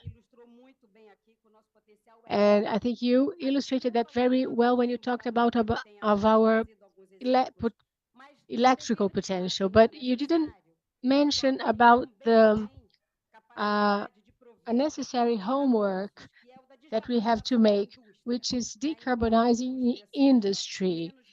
Even though industry is not at the center of that, once we are successful in fighting deforestation and thus we reduce emissions from agriculture and similar activities, more focus will be given to the industry. And we have strong industries in Brazil, steel making, oil and gas, chemical, petrochemical, and how can we decarbonize these chains again? And I think Paula brought us some elements, and we are able to produce low carbon ethanol. Bloomberg has forecasts saying that in 2030 we could reach $2 per kilo, which makes us very competitive. But we can also invest, and we are doing that for oil and gas. Why not also for heavy manufacturing? We can also have carbon capture and storage. We know that we have around 200 million tons of capacity of carbon capture, and this would be very relevant in the decarbonization of industrial processes and in decarbonizing transport. Individual mobility is important. I think Paula mentioned the case of ethanol, urban transport. I think something that Luciana mentioned electrifying fleet, which is an important step, but also advanced fuels that are part of our energy potential to be consolidated. So the first point in this opportunity is actually confirming this leadership as an energy power. The other is adding value. I think mining is doing that, but how can we make sure we have quality raw materials and associate that with knowledge, research and development, production capacity, with good installed bases and the whole ecosystem that is already installed, already there. So I was talking about green steel making, and there was a very interesting conversation, Europe or Middle East. And we wanted to say, no, Brazil, Brazil, we're here because we know we have this project from Vale adding value to that, and it considers all these elements. So of course, that it is essential for energy transition, but it's not the only part of the puzzle. We need to have production capacity. We need to have academical knowledge, scientific knowledge, and Brazil has that. But I wouldn't do that, Elvia, without connecting it to the rest of the world. And this is my major concern. We've had cases in the past where, due to our size, we tend to look inwards too much. This doesn't help us. When we isolate ourselves, we lose. Brazil wins when our production chains are part of global competitive markets. And for that, we need to have a regulatory framework, we need to have previsibility and legal safety so as to attract resources not just from the BNDES, but from other funds too. We need to have access to resources, and we have to have access to capitals without this penalty of the so-called Brazil cost. And we need to talk to all global players, showing that we have a strong institution, democratic talent, and industrial capacity. And from that, will be a global player to make the difference. Thank you, Clarissa. You've brought an important point on R&D and innovation, and a conversation that is going on in the government and in the private sector is the need of clustering technology, bringing advantages to certain production chains. We have a very clear example that comes from the onshore wind energy, and we are working to do that with offshore wind energy generation. And we have to think that we are capable of doing this technology development. We are capable of attracting. But the central base is regulation, and hence why we've celebrated the approval of the hydrogen bill. We are waiting for the future fuel bill and, of course, the carbon market bill. We are awaiting on all of this regulation to be approved so that we have a framework, which is the starting point. We have other issues to be resolved, and financing is one of the most relevant topics. I'd like to offer the floor to Mohamed because he will bring some contributions. And with a bit more time, I would like to ask you to say one word or one sentence so we can finish the panel. Can I offer you the floor, Mohamed? I'm sorry, my friends, that I can't speak Portuguese, but I promised Raul that I will learn. So maybe next year I'll be able to speak in Portuguese. I just want to say that in my role as the CEO of ICMM, I get asked 3 questions. Question number 1, can you tell us of the most sustainable mining operation that you have seen globally or you know of globally? I say yes, it's Sigma Lithium with 000 lithium. People say, okay, but that's okay for tailings, it's okay for carbon. What about nature?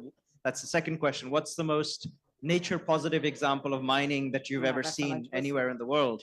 And I say, you go to Carachas and you see Vale. And that's one of the most best examples of nature positive mining. And the last question people say is, okay, that's all fine because these are big companies who are doing the right thing. But what about the best example of fighting illegal mining? And I say, well, talk to Raul at IBRAM. I sincerely say this because, in my opinion, Brazil has the potential to be the global leader in sustainable and responsible mining, which will enable an energy transition. And in me, certainly, you have an ambassador for Brazil to speak about the amazing work you are doing. And I can only encourage you to continue because the whole world can learn from what Brazil is doing. Thank you. Thank you, Ron.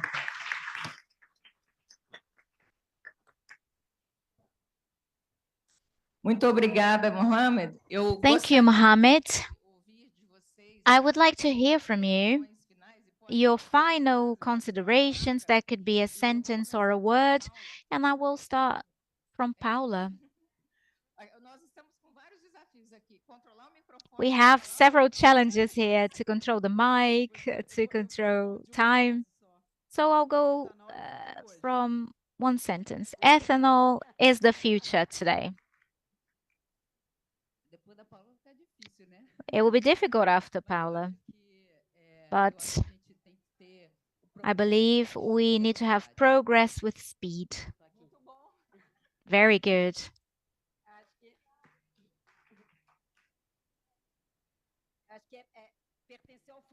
I think we need to belong to the future of energy with a clear vision and ambition.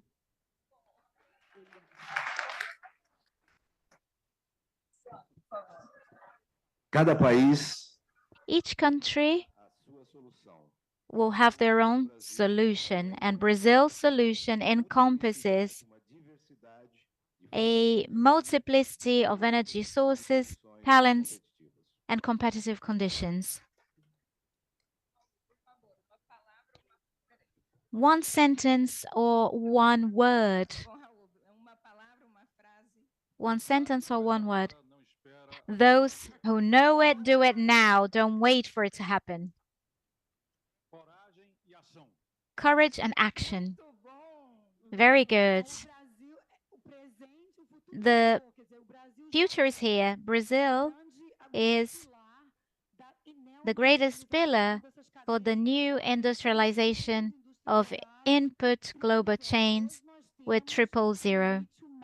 We have the most sustainable lithium in the world, and this is processed in Vale do Jequitinhonha with 3 people here representing this area. They are our guests, and we feel very proud of them. So sustainability is measured by zeros, and no one discusses against that.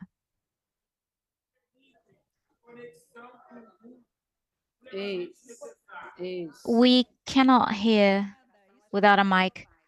Thank you. Earlier, I was talking to a colleague, Marcos Guerra, and we are part of the Council for the Development of the Economy and Social Matters, and we have a group for energy transition and an industrial group. And I'm an active part of this group, so I was talking to him just before the panel about carbon markets.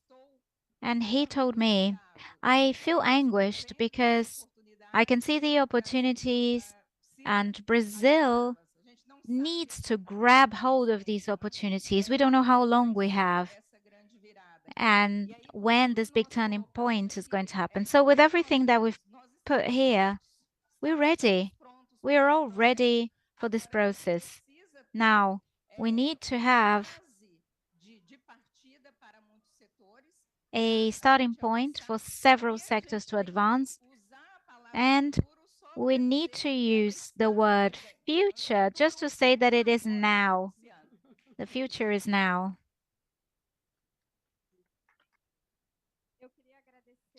I would like to thank you all. Thank you, Elbia, Paula, Clarissa. Thank you, Ludmila, Ana, Raul. I don't, how can I say your name? It's not Mohammed, it's Raul.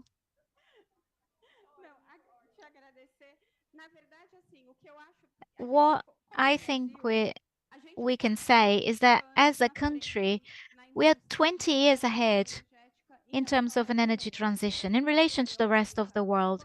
If you look at wind energy, when we built that chain, well, in comparison to the United States, they don't even have equipment. We can export to them.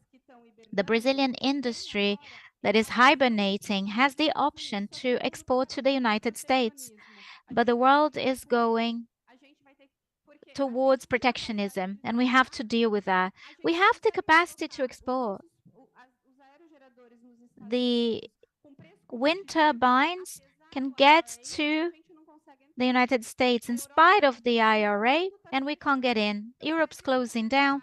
The world is closing down. We need to be a part of the world, but we need to deal with these protectionist barriers, which are a challenge. We will need incentives and subsidies to reindustrialize the green hydrogen chain. Maybe we can't have dogmas from either side. We need to think about what we did. We created public policies that offered incentives and they worked, but some didn't. So we need to learn with our mistakes and our successes to build the future. The future is not the same as the past, and there is no recipe. So as a society, we understood the comparative advantage of this new green economy. And a year ago, we weren't discussing a regulatory framework for the green economy, and none of these bills were in the agenda. Now everyone knows what this is, and everyone's putting pressure for this to happen. So the civil society, the government, companies, the legislative, the judiciary branch, for the carbon market to have integrity and for it to have a governance and sophistication required, well, that's needed, otherwise they won't go ahead. The quicker the carbon market, the offset market goes ahead, the quicker we'll have greening. Why don't they want to pay for this? Because Brazil would be the only to receive these. So if we stopped producing oil, light would still be a possibility in Brazil and cars would still move. And this is due to public policies that worked and large companies that organized themselves, invested and run the risk.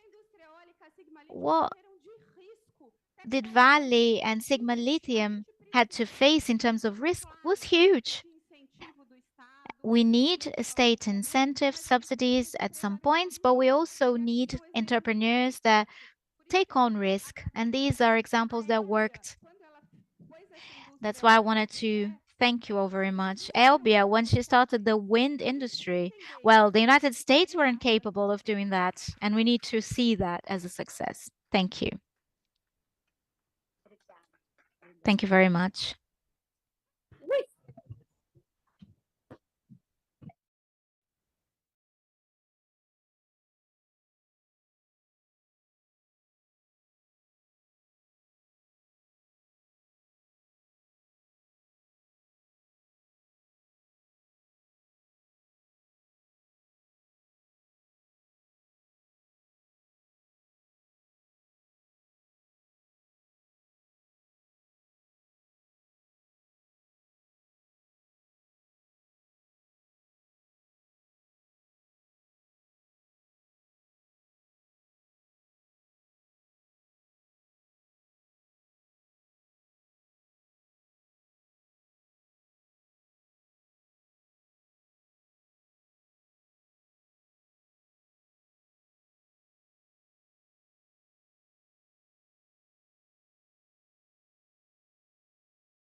Bom, boa tarde a todas as pessoas que nos Good afternoon to all of those listening to this panel. Welcome to the panel Transparency, Challenges and Connections for Implementing Climate Adaptation. My name is Michele Terretti, and I am the director of the Alzheimer's Institute, an institute that aims at strengthening the participation of women in the public arena and how to make the racial and gender agenda more cross-sectional. I would like to welcome all the members of this panel. We will have 10 to 15 minutes to speak, each of us, and then we'll open for questions. We're going to start with Mayor Renata Dzeni, the mayor of Francisco Morato. And she's going to talk about some of the sustainable development municipal policies based on social participation and the cross-sectionality of gender and race, the use of instruments such as the master plan. I will give her the floor because she's the best to tell you what's been done. Thank you, Mayor Renata, and welcome. Good afternoon, everyone.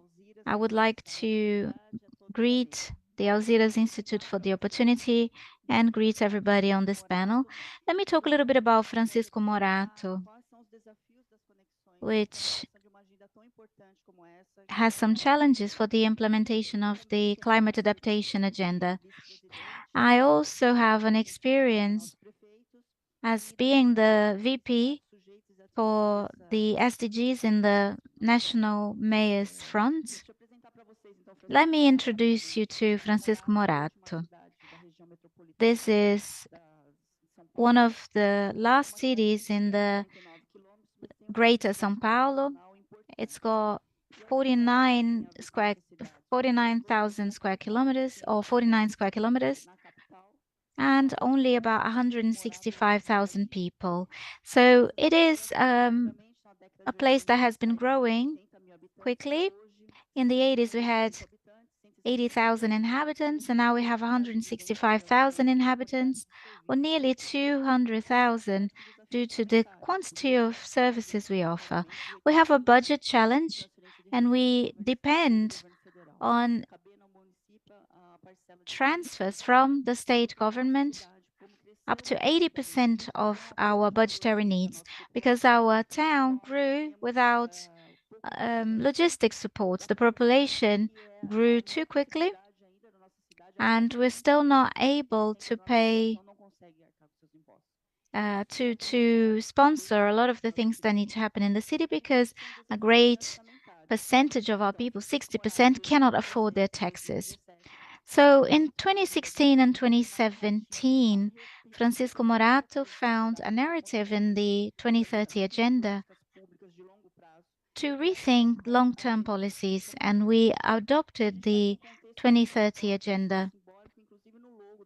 We've added that to the city's logo, and Morato is how people who live in Francisco Morato call it.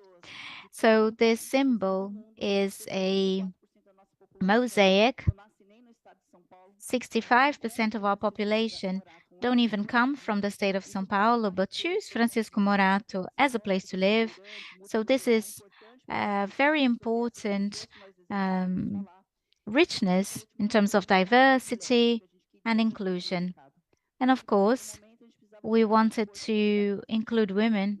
At that point, we needed to have a lot to look after our people.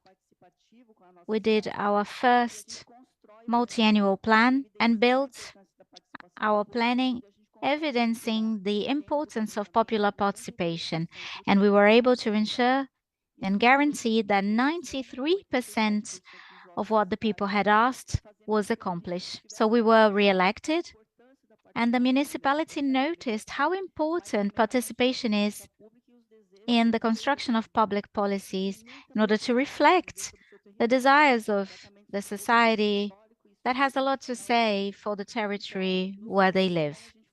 So during our second government, we are still Morato, but we include sustainable development and bring it to the center of everything we do. So the 2030 agenda is a law in Francisco Morato. We brought this information in order to bring perennial public policies for the city, and we created a commission along with 21 municipal councils, and by 2025, we want to reach 25 councils to guarantee a space of dialogue so that everybody can have a say in the design of public policies and molding their territories. We level knowledge, bringing about the 2030 agenda and the new urban agenda to the center. We've trained public service and discussed indicators of where we are and where we want to be by 2030. So the agenda really helped us, and we launched our municipal agenda, which is called the Francisco Morato 2030 Municipal Agenda. And that dialogues with our multi-annual plan and who we are and where we want to get to by 2030. This led to several programs, such as the Inclusive and Sustainable Program for Francisco Morato, and it's done in a partnership with our state-level government. This is inside our strategic plan. We presented our voluntary report to the UN. This is published nowadays, and it creates perennial actions for the city. And I'd like to show you some of the challenges related to climate in our city. Our city has a lot of hills, and there is a neighborhood called Cidade Dormitório. A lot of families started building houses there with no mediation with the public administration. And this obviously creates challenges. These photos are from 2019. Always between November and March, rains can be quite intense. And people who live in this territory normally have a profile. They are normally single mothers with difficulties finding a job, children that struggle to go to school due to the weather. So this makes this situation difficult to tackle, and we need to create protection strategies to deal with these families. So several plans will have to be in dialogue with this area. We need to understand who are these people, the children. And of course, we have contingency plans, but we created an adaptation and resilience plan focused on climate change so that we can centralize this narrative and include it in our public policies and in our budget. So our master plan, apart from the urban agenda and the 2030 goals, we have been thinking about climates brought about by climate change within our master plan. How can we think about climate justice without including people? It is impossible. So we went to the territories and we created a map of families, especially families which are in risky areas. So we started creating partnerships. We go to communities, we strengthen this tool to protect life in a first moment, created a protection hub by them and for them. The people who live there indicate the routes, because only the community will know, for example, that an elderly person lives in a certain house and will struggle to get out through a certain route. So we have to work with the community. This is a collective work, and we started naming these projects to formalize the relationship that we've developed with the community. So the first photo shows one of the biggest challenges we had in the city, the challenge to repair it, and the final result. From the budget point of view, repairs cost a lot of money. They are, of course, damaging. Imagine the pain of this family thinking that the next rain could destroy the next block. From the point of view of a small city that doesn't have budget to protect these people. This is about a 5 million reais investment, and over time, public policies have not organized for this risk. They tend to deal with the obstacles of the present, and it's very difficult to tackle these problems. So dignified dwelling is a need to protect these people. One of the programs that we've developed is nature-based solutions. This is an experience we're having with the plantation of bamboo. The Mackenzie Engineering College has been carrying out a study with us, and bamboo is shown to have several properties. So we've been working with them to contain risks 1 and 2 areas. And we've obtained a lot of success in protecting the community until we're able to build dwelling in certain areas. Another example is the Citizen Assembly, which is a program that brings all the voices to the table. We choose a subject, a theme, and that is discussed. Any theme they bring about is discussed, and then we do a follow-up on actions, governance. So some themes are the environment and climate change. This roundtable talked about sanitation, for instance, because Francisco Morato is one of the towns in the greater São Paulo that has no sewage sanitation. So it is very important to talk about this because it is a factor of risk for these families. Another step is to reconcile this with important agendas. From a practical point of view, we are able to add this to government actions. For example, when we build a new daycare, we take into consideration the reuse of water, the use of solar energy. We seek green certification, and we raise awareness around this cause. We have another program which is called Sustainability Pathways, and this gives security and stability to this program. So we have partnerships here. Another program is the Eco TAR. It has to have a sustainable element to it. Another narrative that supports us locally comes from the National Front of Mayors. We have been able to have the participation of several mayors giving us support on our plan. There are demands that come from cities that have been hit by disasters caused by the weather. So we wrote a charter to the federal government.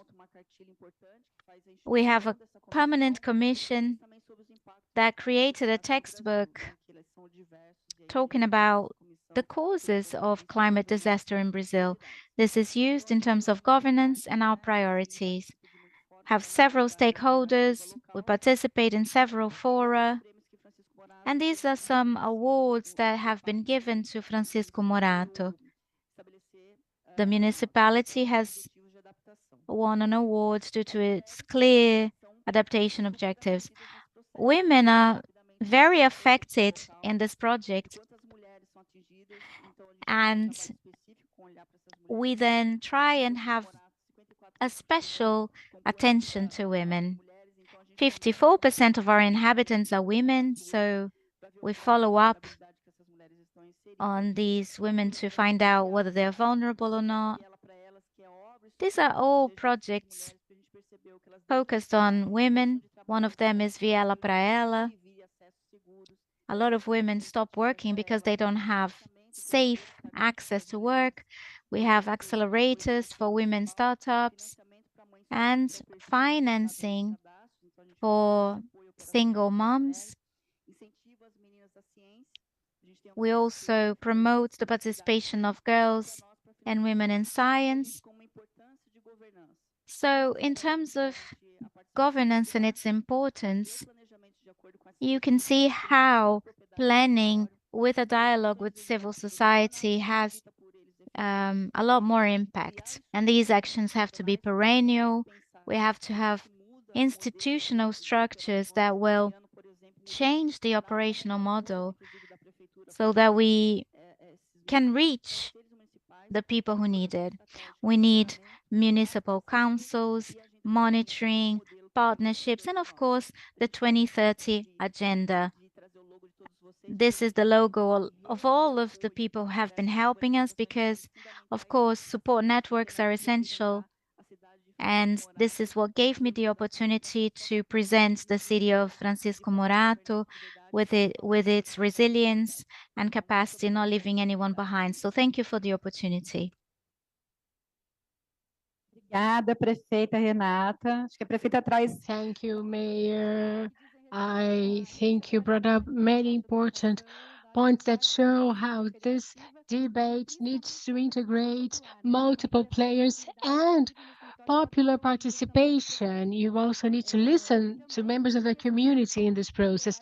And it also shows how the discussions that we have in the 21 councils of the city are included in public budgeting, which is the way to make things happen. Of course, it's a challenge because funding is not limited to municipal budgets. Of course, there are other elements, and I think Osmar will be talking about that so that we don't have to deal only with tragedies, but we can prevent tragedies from happening. So I'd like to thank you for your contribution and thank the other panelists and other institutions that helped us with this agenda. And you see the logo of there, all of them, and they are all very well represented here. So now I'll give the floor to Mayor Cícero Sena, who will share a bit of the experience of the city of João Pessoa. Mayor, the floor is yours. Good afternoon, everyone. Renata, my colleague, it's a pleasure to meet you in many events and to be awarded prizes. João Pessoa has 850,000 people, and it's amongst the 20 greatest cities in Brazil. This is my third term as mayor in that lovely city, which is the first sunrise of Americas. And as the city's mayor, I'm able now to restart existing projects that were not ongoing. I remember that we were able to, 1 week before the Rio +20 COP, involve 360 congressmen from all over the world to discuss the environmental issue. And even then, we were warning people about how we needed to approach the environmental issue differently, because it was very much at the national level in each country. But yeah, of course it had to happen, but it had to, I'm sorry, it was at the federal level, but it has to reach the municipalities, because that's where people live. Illegal acts, environmental crimes happen at the level of the municipality. Aggressions against the environment happen at the municipal level. So you have to involve municipalities in this discussion. And that's what we were defending during the COP Rio +20. We said that municipalities should play an active role in fighting global warming. And on that occasion, we also committed to design a climate action plan that was presented 2 years later, and we were one of the few cities in Brazil that has implemented the plan. And this brings me great joy, because we see a trend here at COP28 to talk about funding, which we think is a critical point for mayors to implement actions in their municipalities. So what Mayor Renata presented has many similarities to what I'm doing in João Pessoa, but of course the speed and scale will depend on the level of funds available, be it from state government, federal government, or other sources. And I'll be going back to João Pessoa tomorrow, and in a week we will replace all the 60,000 light bulbs we have for public lighting and replace them with LED light bulbs. So we are ensuring that we have renewable lighting, and we're also replacing our fleet of the municipality and electrifying the whole fleet, and we have a plan to do the same with municipal transport. So these steps that we're taking mean that João Pessoa, we have no longer, for example, we have no bureaucratic processes that involve paper copies. Everything is done electronically. So this represented a savings in printers, paper, etc., of more than 15 million reais per year, not to mention the environmental contribution. So João Pessoa is a city that has environmental policies. We are currently paving 1,000 streets, and they have standardized sidewalks considering inclusion of citizens, and you have access to wheelchairs. And when we revised the steering plan, we did an assessment that identified that we have 240,000 trees, and we want to get to 500,000 trees in the next 2 years. We had an old dump of 35 hectares at the margin of a river with a mangrove that was contaminated. In the past, in a previous term, I closed down the dump, and we were very happy to learn from a study conducted last year along with the University of Pernambuco that the area has been recovered, and now we're going to create a park with cultural activities, sports. So João Pessoa is doing something that we believe all cities should do. We are turning our backyards in linear parks, because when it was considered a backyard, the margin of rivers, for example, you had pollution, invasions, because we had no access to the margins of the river. And in partnership with IDB, we are implementing social programs, housing programs, and you have a program that determines that when it's detected that a house is about to collapse, the residents can choose another house from a pool of houses we offer. So we haven't had any death in risk areas for the last 3 years, and very few houses collapsing due to the preventive action of cleaning rivers all through the year, not only when we have a lot of rainfall. I would have much more to tell, but due to time constraints, I won't be able to. Thank you very much for the opportunity. Well, I think the message is clear. Without municipalities, this action will not move forward. So now I'll give the floor to Natalia Seri from the Votorantim Institute, giving the perspective of the corporate sector in this global agenda. Thank you, Natalia, for being here. Thank you, Michelle. Good afternoon, everyone. I'll start by telling a bit about the Votorantim Institute. It's connected to Votorantim Group, whose mandate is leveraging business for a sustainable future. Last year, we signed a commitment for climate, which is an international initiative.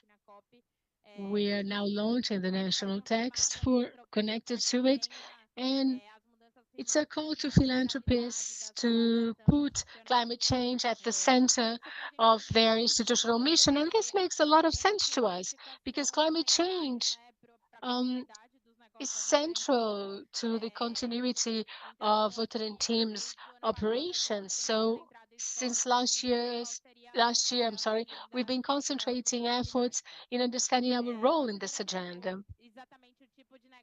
And because of our line of business, we are an investment group with a lot of capillarity. We're present in more than 400 Brazilian cities with plants, distribution companies, farms, and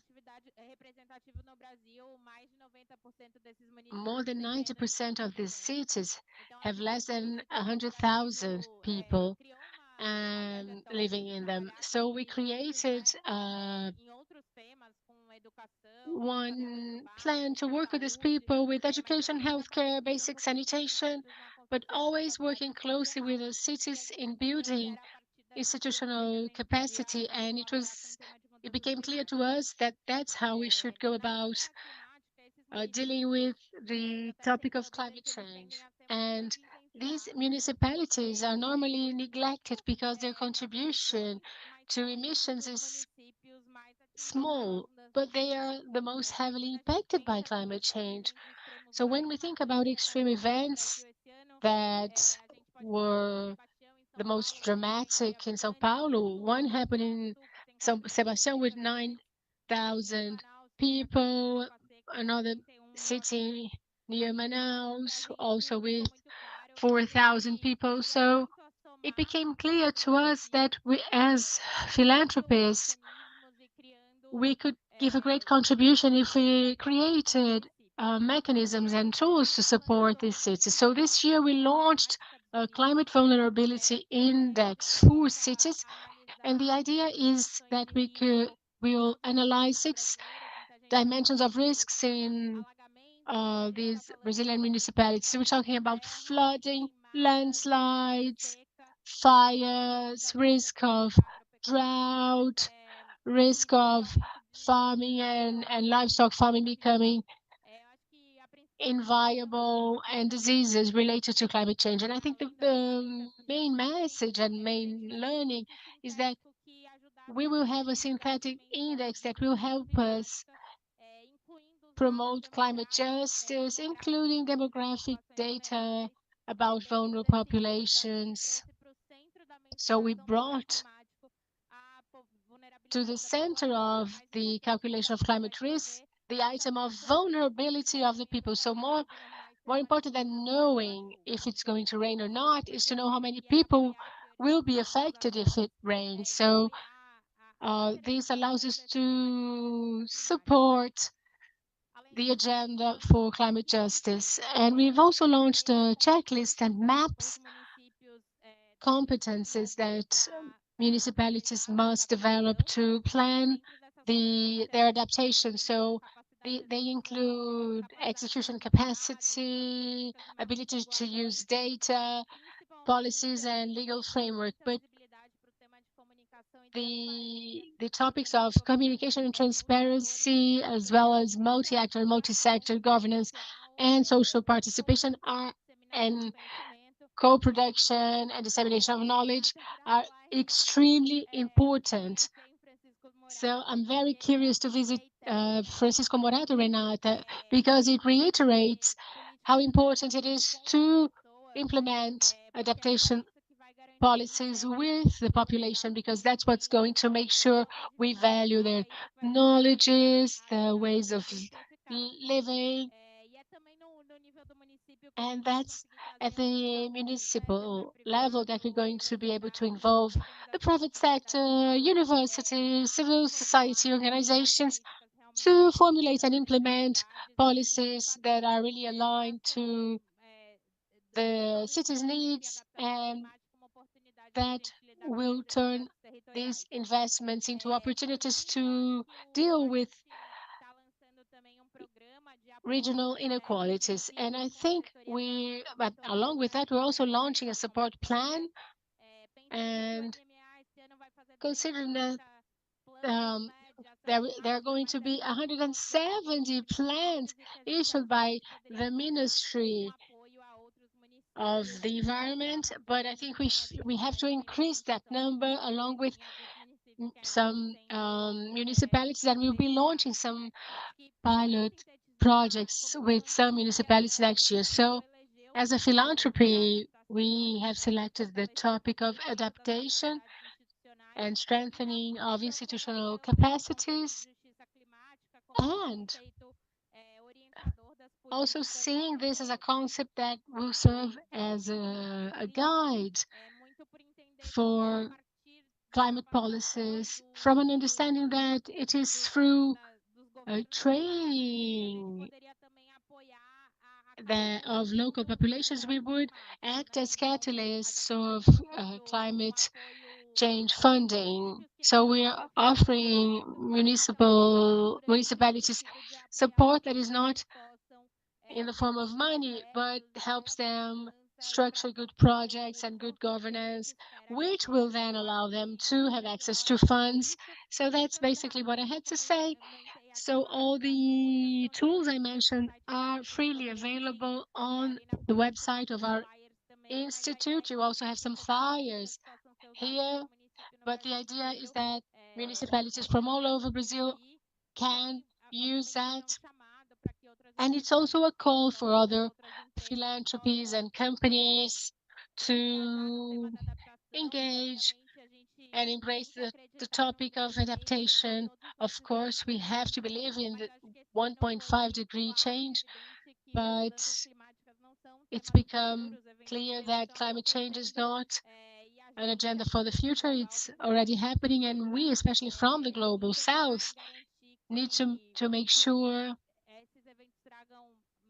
these we minimize losses in terms of human life and also infrastructure with these events, and use this as an opportunity to overcome historic inequalities and transform our territories. Thank you, Natalia. Well, the idea of this COP is discussing a global adaptation goal. We just had a meeting with representatives from the Brazilian civil society, and we see that the point where international negotiations are coming to a halt is exactly adaptation, which is a shame because that's where most vulnerable populations become more exposed to risk. So we have to face this challenge of having this discussion both on the international and national level. So discussing the creation of public policies with data, science-based data. And that's why we have here with us Diosmar Filho, researcher at the Ialeta Research Association, who will talk a bit about the challenges we face in implementing this agenda on the level and on the national and international levels. Thank you. Diosmar, the floor is yours. Good afternoon, everyone. I'd like to thank everyone here, the mayors, representatives of institutes, and all this mobilization for this panel. And I think the challenge we're facing here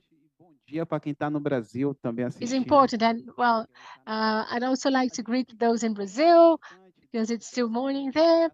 And going back to the theme, we have an important topic that is part of this topic, which is transparency, which is also part of the Paris Agreement, and we're trying to establish by approving global adaptation targets and also the national adaptation plans, we're trying to make sure there is transparency. And this starts with admitting that the situation that people are facing at the municipal level is the first level of transparency needed. We do not have any means of working on a global scale with projects that do not have transparency about the reality it's dealing with. So what's the reality for the climate adaptation plans for municipalities or for Brazil and the global goals? How can we do that if we don't know exactly the level of vulnerability internally? So, and this is the first step to determine the amount of funding, of investment needed, because we are here at the COP, but there is a reality of the Brazilian state. I can see that Diogo is here and representing it. And I say the problem of the Brazilian state is not access to data. You are one of the few countries in the world that produces excellent sets of data. But the question is, how do they turn into public policies? And it becomes a difficult problem when you move from a federal piece of data to a municipal level piece of data. I was talking to an urbanist today, and he said this was the challenge they were facing. How can cities attract funding without real data? It doesn't happen. And as the mayor said, no municipality has reached a sanitation goal. We don't have a city that has a level of excellence in that. And that will impact what we are including in the climate adaptation target, which is including vulnerable populations and managing risk. And risk management will not be just one specific landslide. It's the fact that lack of sanitation makes people vulnerable. But that's not only a Brazilian goal. If you look at Africa, you have that lack of sanitation as a cause for vulnerability. And how do you include the gender agenda here? It was beautifully exposed by Mayor Renata. So let's think about who the vulnerable ones in the structure are. And changing this includes, in the case of this agenda, what is the participation of subnational levels? How can subnational instances participate in this agenda? And I'm talking now about the front of mayors here. How can they be more active in making sure that resources for climate adaptation reach municipalities? And it's very important to have the Votorantim Institute represented here. Philanthropies will be important, but they need to focus also on the Global South. We have a lack of philanthropies in the Global South, and philanthropies cannot act without recognizing this liability. The liability of a Brazilian state that lives off the exploration of commodities, of raw materials. So that's where the liability lies. And Brazilian philanthropists need to support adaptation projects, of course, but transparency includes what philanthropists will do. I'm talking about Votorantim, but there are many other companies that need to strengthen, for example, their funds for municipalities. The liability is always at the municipal level. So our philanthropy is directly funding municipalities. Instead of just acting, they should also fund. And why is that? Because there is a historic liability of mining in all fields. So how can we create this agenda of transparency? And now, moving towards the end of my remarks, but right now for the agenda, the 2030 agenda, we should think of what is the goal for the Brazilian government that will be a part of a global goal determined by the Sharm el-Sheikh agenda, which is having by 2030 2 million people moving from climate vulnerability to climate resilience. What will the Brazilian state do to accomplish that? How will it do it if in our country most of our population, these are data from the data from 2022 is not yet available, but in 2010, where in areas where we have prevalence of Black population, in the data we have, if we analyze, they live in subnormal clusters. So there is a municipality with 60% of Black population, and the level there of people living in subnormal clusters is 80%. It's above average. We did a study for the rainforest, for the Northeast, and what we noticed from the results is that transparency is needed, and this includes changing the way territories are managed. We cannot manage disasters. We need to prevent climatic disasters. And so I think that the two mayors here also set a challenge, and the question I ask is how we're going to include transparency in the agenda, but I think we will have to be more critical about the realities, because the reality is not yet translated here.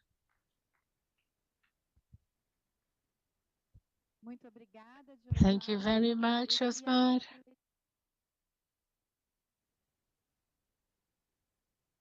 Oi? Queria aproveitar esses 20 minutinhos finais, I'd like então. to use this final 20 minutes, since we're talking about transparency and participation, to open for questions and comments from the audience, and then we will move on to a final round.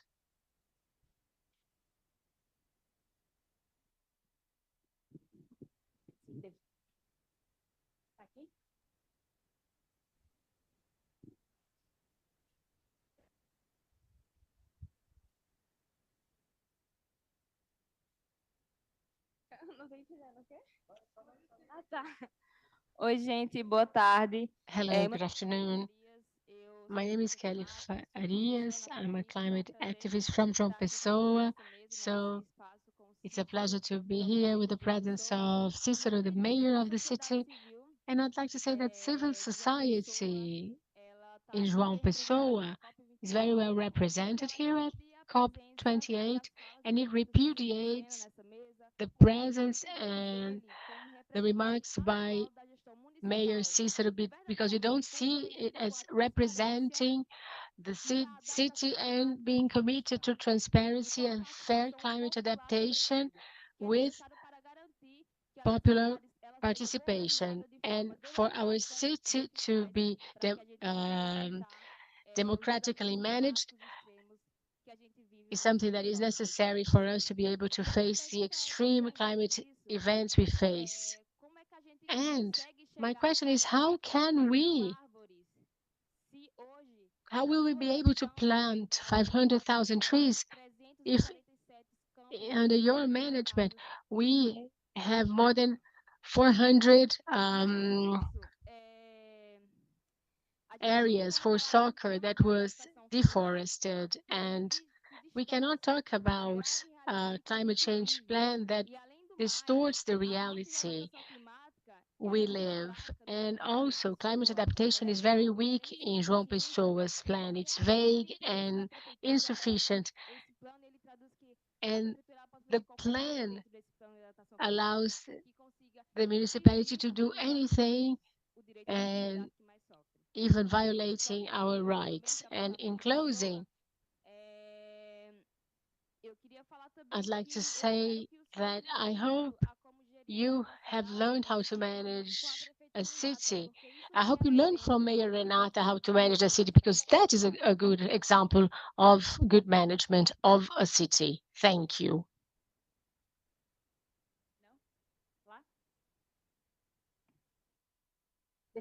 Não. Olá, tudo bom? Hello, I'm Eduardo Carvalho, and I actually would like just to add something to what Diosmar said, and because it's very important to discuss that, and we have to look at how the new generation understands and sees this question and how they see themselves in the middle of this problem, and more importantly, in proposing a solution. So I think that municipalities that are in charge of basic education and sometimes high school level education have to implement that at schools. That will make children and teenagers see themselves as part of the solution, instead of just saying we're to blame. Well, we are to blame, but that's not the point. So I think climate education is one of the main ways to talk to this new generation, especially because of interdisciplinarity. We should talk about environmental racism, of how cities must adapt, but mainly taking to the population the concept of climate change. Because we saw from studies that 74% of Brazilians, they notice climate change and they think humans are to blame. They only do that because their electricity bills, the water bills, and their food got more expensive. So how can the municipalities of Francisco Morato, João Pessoa, and others contribute for climate education to be implemented, and more than that, to be assessed and actually experienced? Thank you. Ok, entendi. Entendi. Boa tarde a todos. Good afternoon.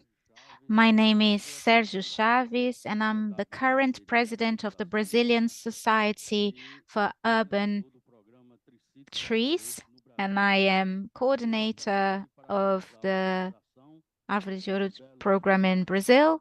And I'd like to thank the organization for this panel, congratulate you.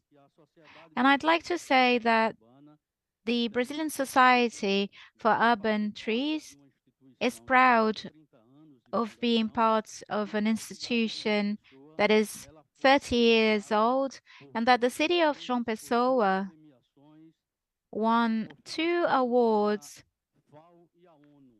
that were given by the FAO and the UN.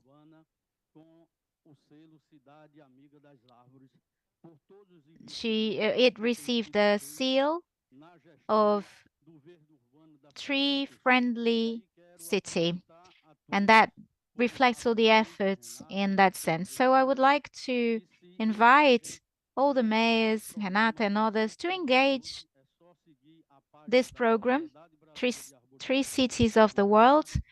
All you have to do is to follow the Brazilian Society of Urban Trees website, and please subscribe to the program. We will send the results of this year to the FAO and the UN so that this seal is extended to other cities. Brazil used to have 8 cities with the seal in 2022, and now we have 20 cities, so that's a 250% growth. So congratulations to all the managers, the mayors, Mayor Cícero, Mayor Renata, and everyone in this panel. Thank you very much. So we'll allow for everyone to have final comments, and we have 4 minutes for everyone to respond to what was said. We'll start with Mayor Cícero. So, no, I'll start with Renata. Well, I think planning that came from this dialogue with the civil society allowed us to have a reading that was very close to what people expected. So we changed our master plan, and we have a neighborhood called Jardim Vassouras, which is very different from another neighborhood called Jardim Suíço. And if I provide the same amount of investments for each neighborhood, that won't work. But when we listen to the community, we start doing things right. And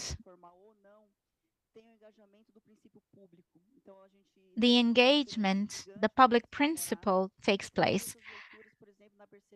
So we changed our reading in the way we see education in the process of sustainability. It is fundamental for the city's development. In the past 6 years, we planted 7,000 trees, and children are the ones who do this. Children can name the trees. We monitor these trees.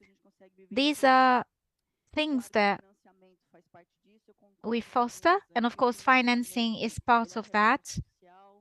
It comes with social redress. It has to do with the history of the city and how people have migrated to Francisco Morato.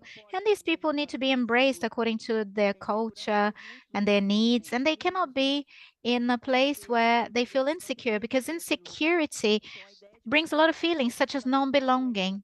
We need to make people feel like they belong, and we need a collective mindset. Working with the collective has been fantastic, and we want these actions to be perennial. We know that this debate has to be public, and the government has rediscovered themselves with the civil society. We don't use certain terms like the multi-annual plan or LDO because they don't normally use it on day-to-day, but they know exactly what they want to tell us. And this is the picture of a city that has a very difficult budget, but that rediscovered itself along with the population. So this is very important for us. And several voices have appeared to us, and this is a social knowledge and social wisdom. It's very good to be part of this. This is the city of Francisco Morato. First of all, I would like to talk about my life posture. I am a learner, and I learn a lot with Renata and other mayors. And I'd like to quickly say that we have a program. When I closed the Roja dump 20 years ago, we moved 178 families out of there. They used to survive in an inhuman way near the dump, disputing food with animals. So this practice of mapping was consolidated after a federal government call to build dwellings. All of our 12 projects were presented and selected, all of them covering vulnerable areas. That's not to mention another project that will resettle 770 families close to the area where they are, with a program to requalify women to work in civil construction, where they will be able to build the houses that they will live in. We can also say that we have another program where we won an award at the Conference for National Social Dwelling. We created the first Quilombola neighborhood using municipality resources with 180 dwellings.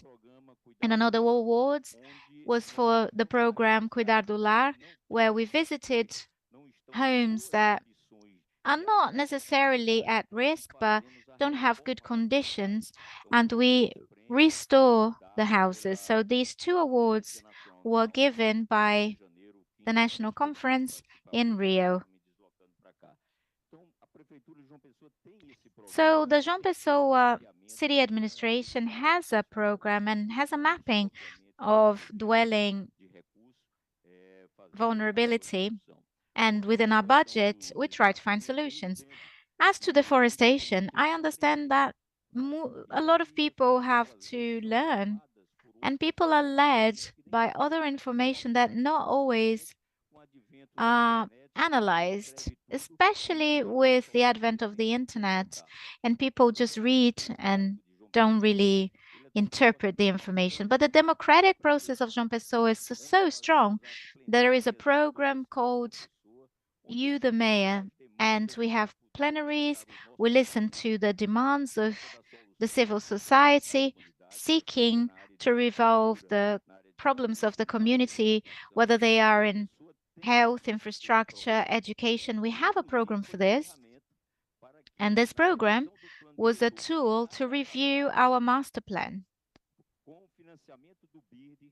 With the financing of the IDB, and you know how they work in this area, we were able to review our master plan with more than 130 public hearings taking place. So transparency is present in João Pessoa. And as to other figures, I will respond by saying that the Hoje dump covers 31 hectares. That's 310,000 or 310 square meters. And another area that used to be an aero club covers another 125 hectares. And there are lots of parks that we are creating in these areas in a partnership with the state government. We are going to reach 1 million square meters inside the city of João Pessoa, not to mention the Buraquinho Mata, which is a preserved area. So we have been working on education, and we will, apart from the roads where we're planting trees, we're going to have a specific program focused on education, working with 170,000 students so that they can plant 2 trees at least, so that we go beyond the 500 tree mark in João Pessoa. Thank you very much. And between the internet information and the recognition of the UN and the FAO, I'd prefer to stay with the second. And I just wanted to say that we have a direct partnership with BIRD, ICLEI, and A-Carbon. Thank you, Mayor Cícero. I'll offer the floor to Natalia for her final considerations. Thank you, Michele. I think that in this COP, it became very clear how important the cities are. We started with local governments, and this is the COP that has the largest amount of local governments present. Because cities can mitigate, but not just that. They are the front line in terms of climate change impact. And when we think about working with cities, we're thinking about the opportunity of working at a scale that allows for social participation, allows other stakeholders to be engaged, and allow us to work properly with with the theme of transparency. In that sense, we have a lot of challenges from the public policy point of view.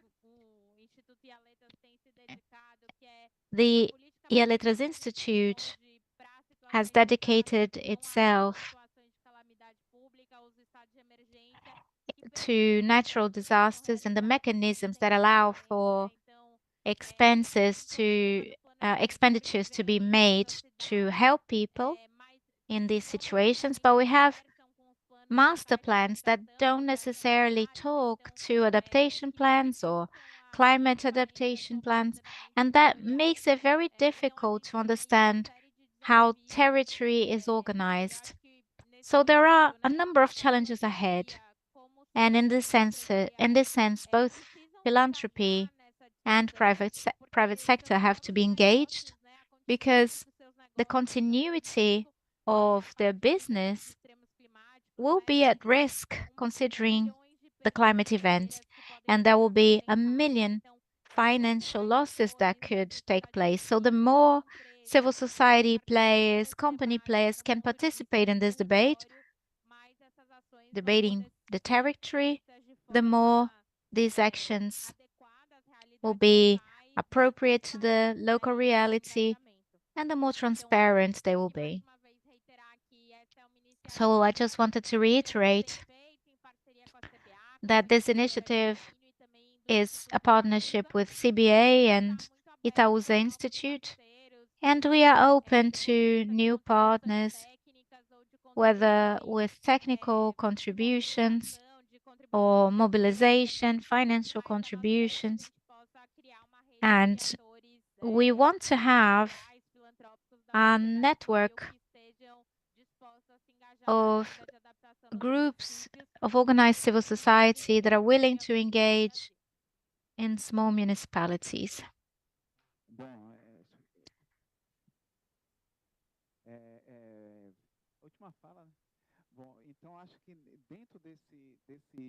Well, within this dialogue, we can see that it will be extremely necessary to establish these points, because climate adaptation is something that happens bottom up. The principle within this concept, which the local authorities are setting forth here, have to do with how to do climate governance bottom up, covering the territory, then national scale, and then international scale. We cannot carry out climate adaptation if it doesn't come from the reality of people and goes up. So this is one of the things we have been saying that is necessary for the assessment of master plans. Sometimes you have an adaptation plan, but how are you going to adapt your master plan to include that? Sometimes you have something related to climate adaptation, and you can relate that with, say, for example, carbon markets. We have data that will be coming from the census. We'll have a different picture of the country, but within this research that we are developing, we have the challenge to work with indicators so that this transparency in terms of climate adaptation is a reality up until 2030. How are we going to be able to measure that based on the instruments we've got, whether they are plans, strategies, or actions that the municipalities are taking ahead, so that the municipalities and the Brazilian country are able to eliminate existing inequalities that put people in climate vulnerability. And I think this was a very good panel, because they made the right decision to bring local authorities, and there was a nice equation between civil society and local authorities. because this challenge it will have to be faced by all of us. It's a national plan, but what goals are we gonna, or what targets are we going to take on in terms of the SDGs? What are our responsibilities? How are the Brazilian commitments be developed at the subnational level? So this is the challenge of bottom-up transparency. Thank you.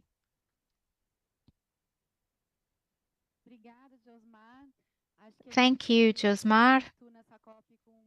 I think this COP made it possible to create a loss and damage plan, but of course there are groups in here that don't want to talk about loss and damages because there will always be losses and damages. So we need to talk about gains to the society and the different populations that live in certain territories. So to finance these policies, we have been with Director Teresa Campelo in the BNDES to talk about the possibility of allowing resources to reach the municipalities, not just the large cities, but small towns too, which are the cities who are responsible for 60% of the emissions in the country, the smaller ones. The federal government launched a program for negotiating debt for individuals. We need one of those for municipalities. And if on one hand, we celebrate the possibility of having an international fund for losses and damages, on the other hand, how are the populations going to be able to access these resources to guarantee their survival and access rights such as dwelling, quality transport, basic sanitation? And in the sense, Brazil has a huge challenge, which is to lead by example. We're going to have a COP happening in Brazil in the next 2 years. So we need to do our homework, not just regarding reforestation or deforestation, but also decarbonizing, inspiring the international debate and other public policies so as not to leave anyone behind. This is our final message. I'd like to thank everybody's presence here. Mayor Cícero, Mayor Renata, the civil society, and thank you, our partners, ICLEI, Votorantim Institute, National Front of Mayors, E A Letra Institute. Thank you for allowing us to have this plural dialogue. Thank you all, and we'll carry on debating in the next few days. Thank you.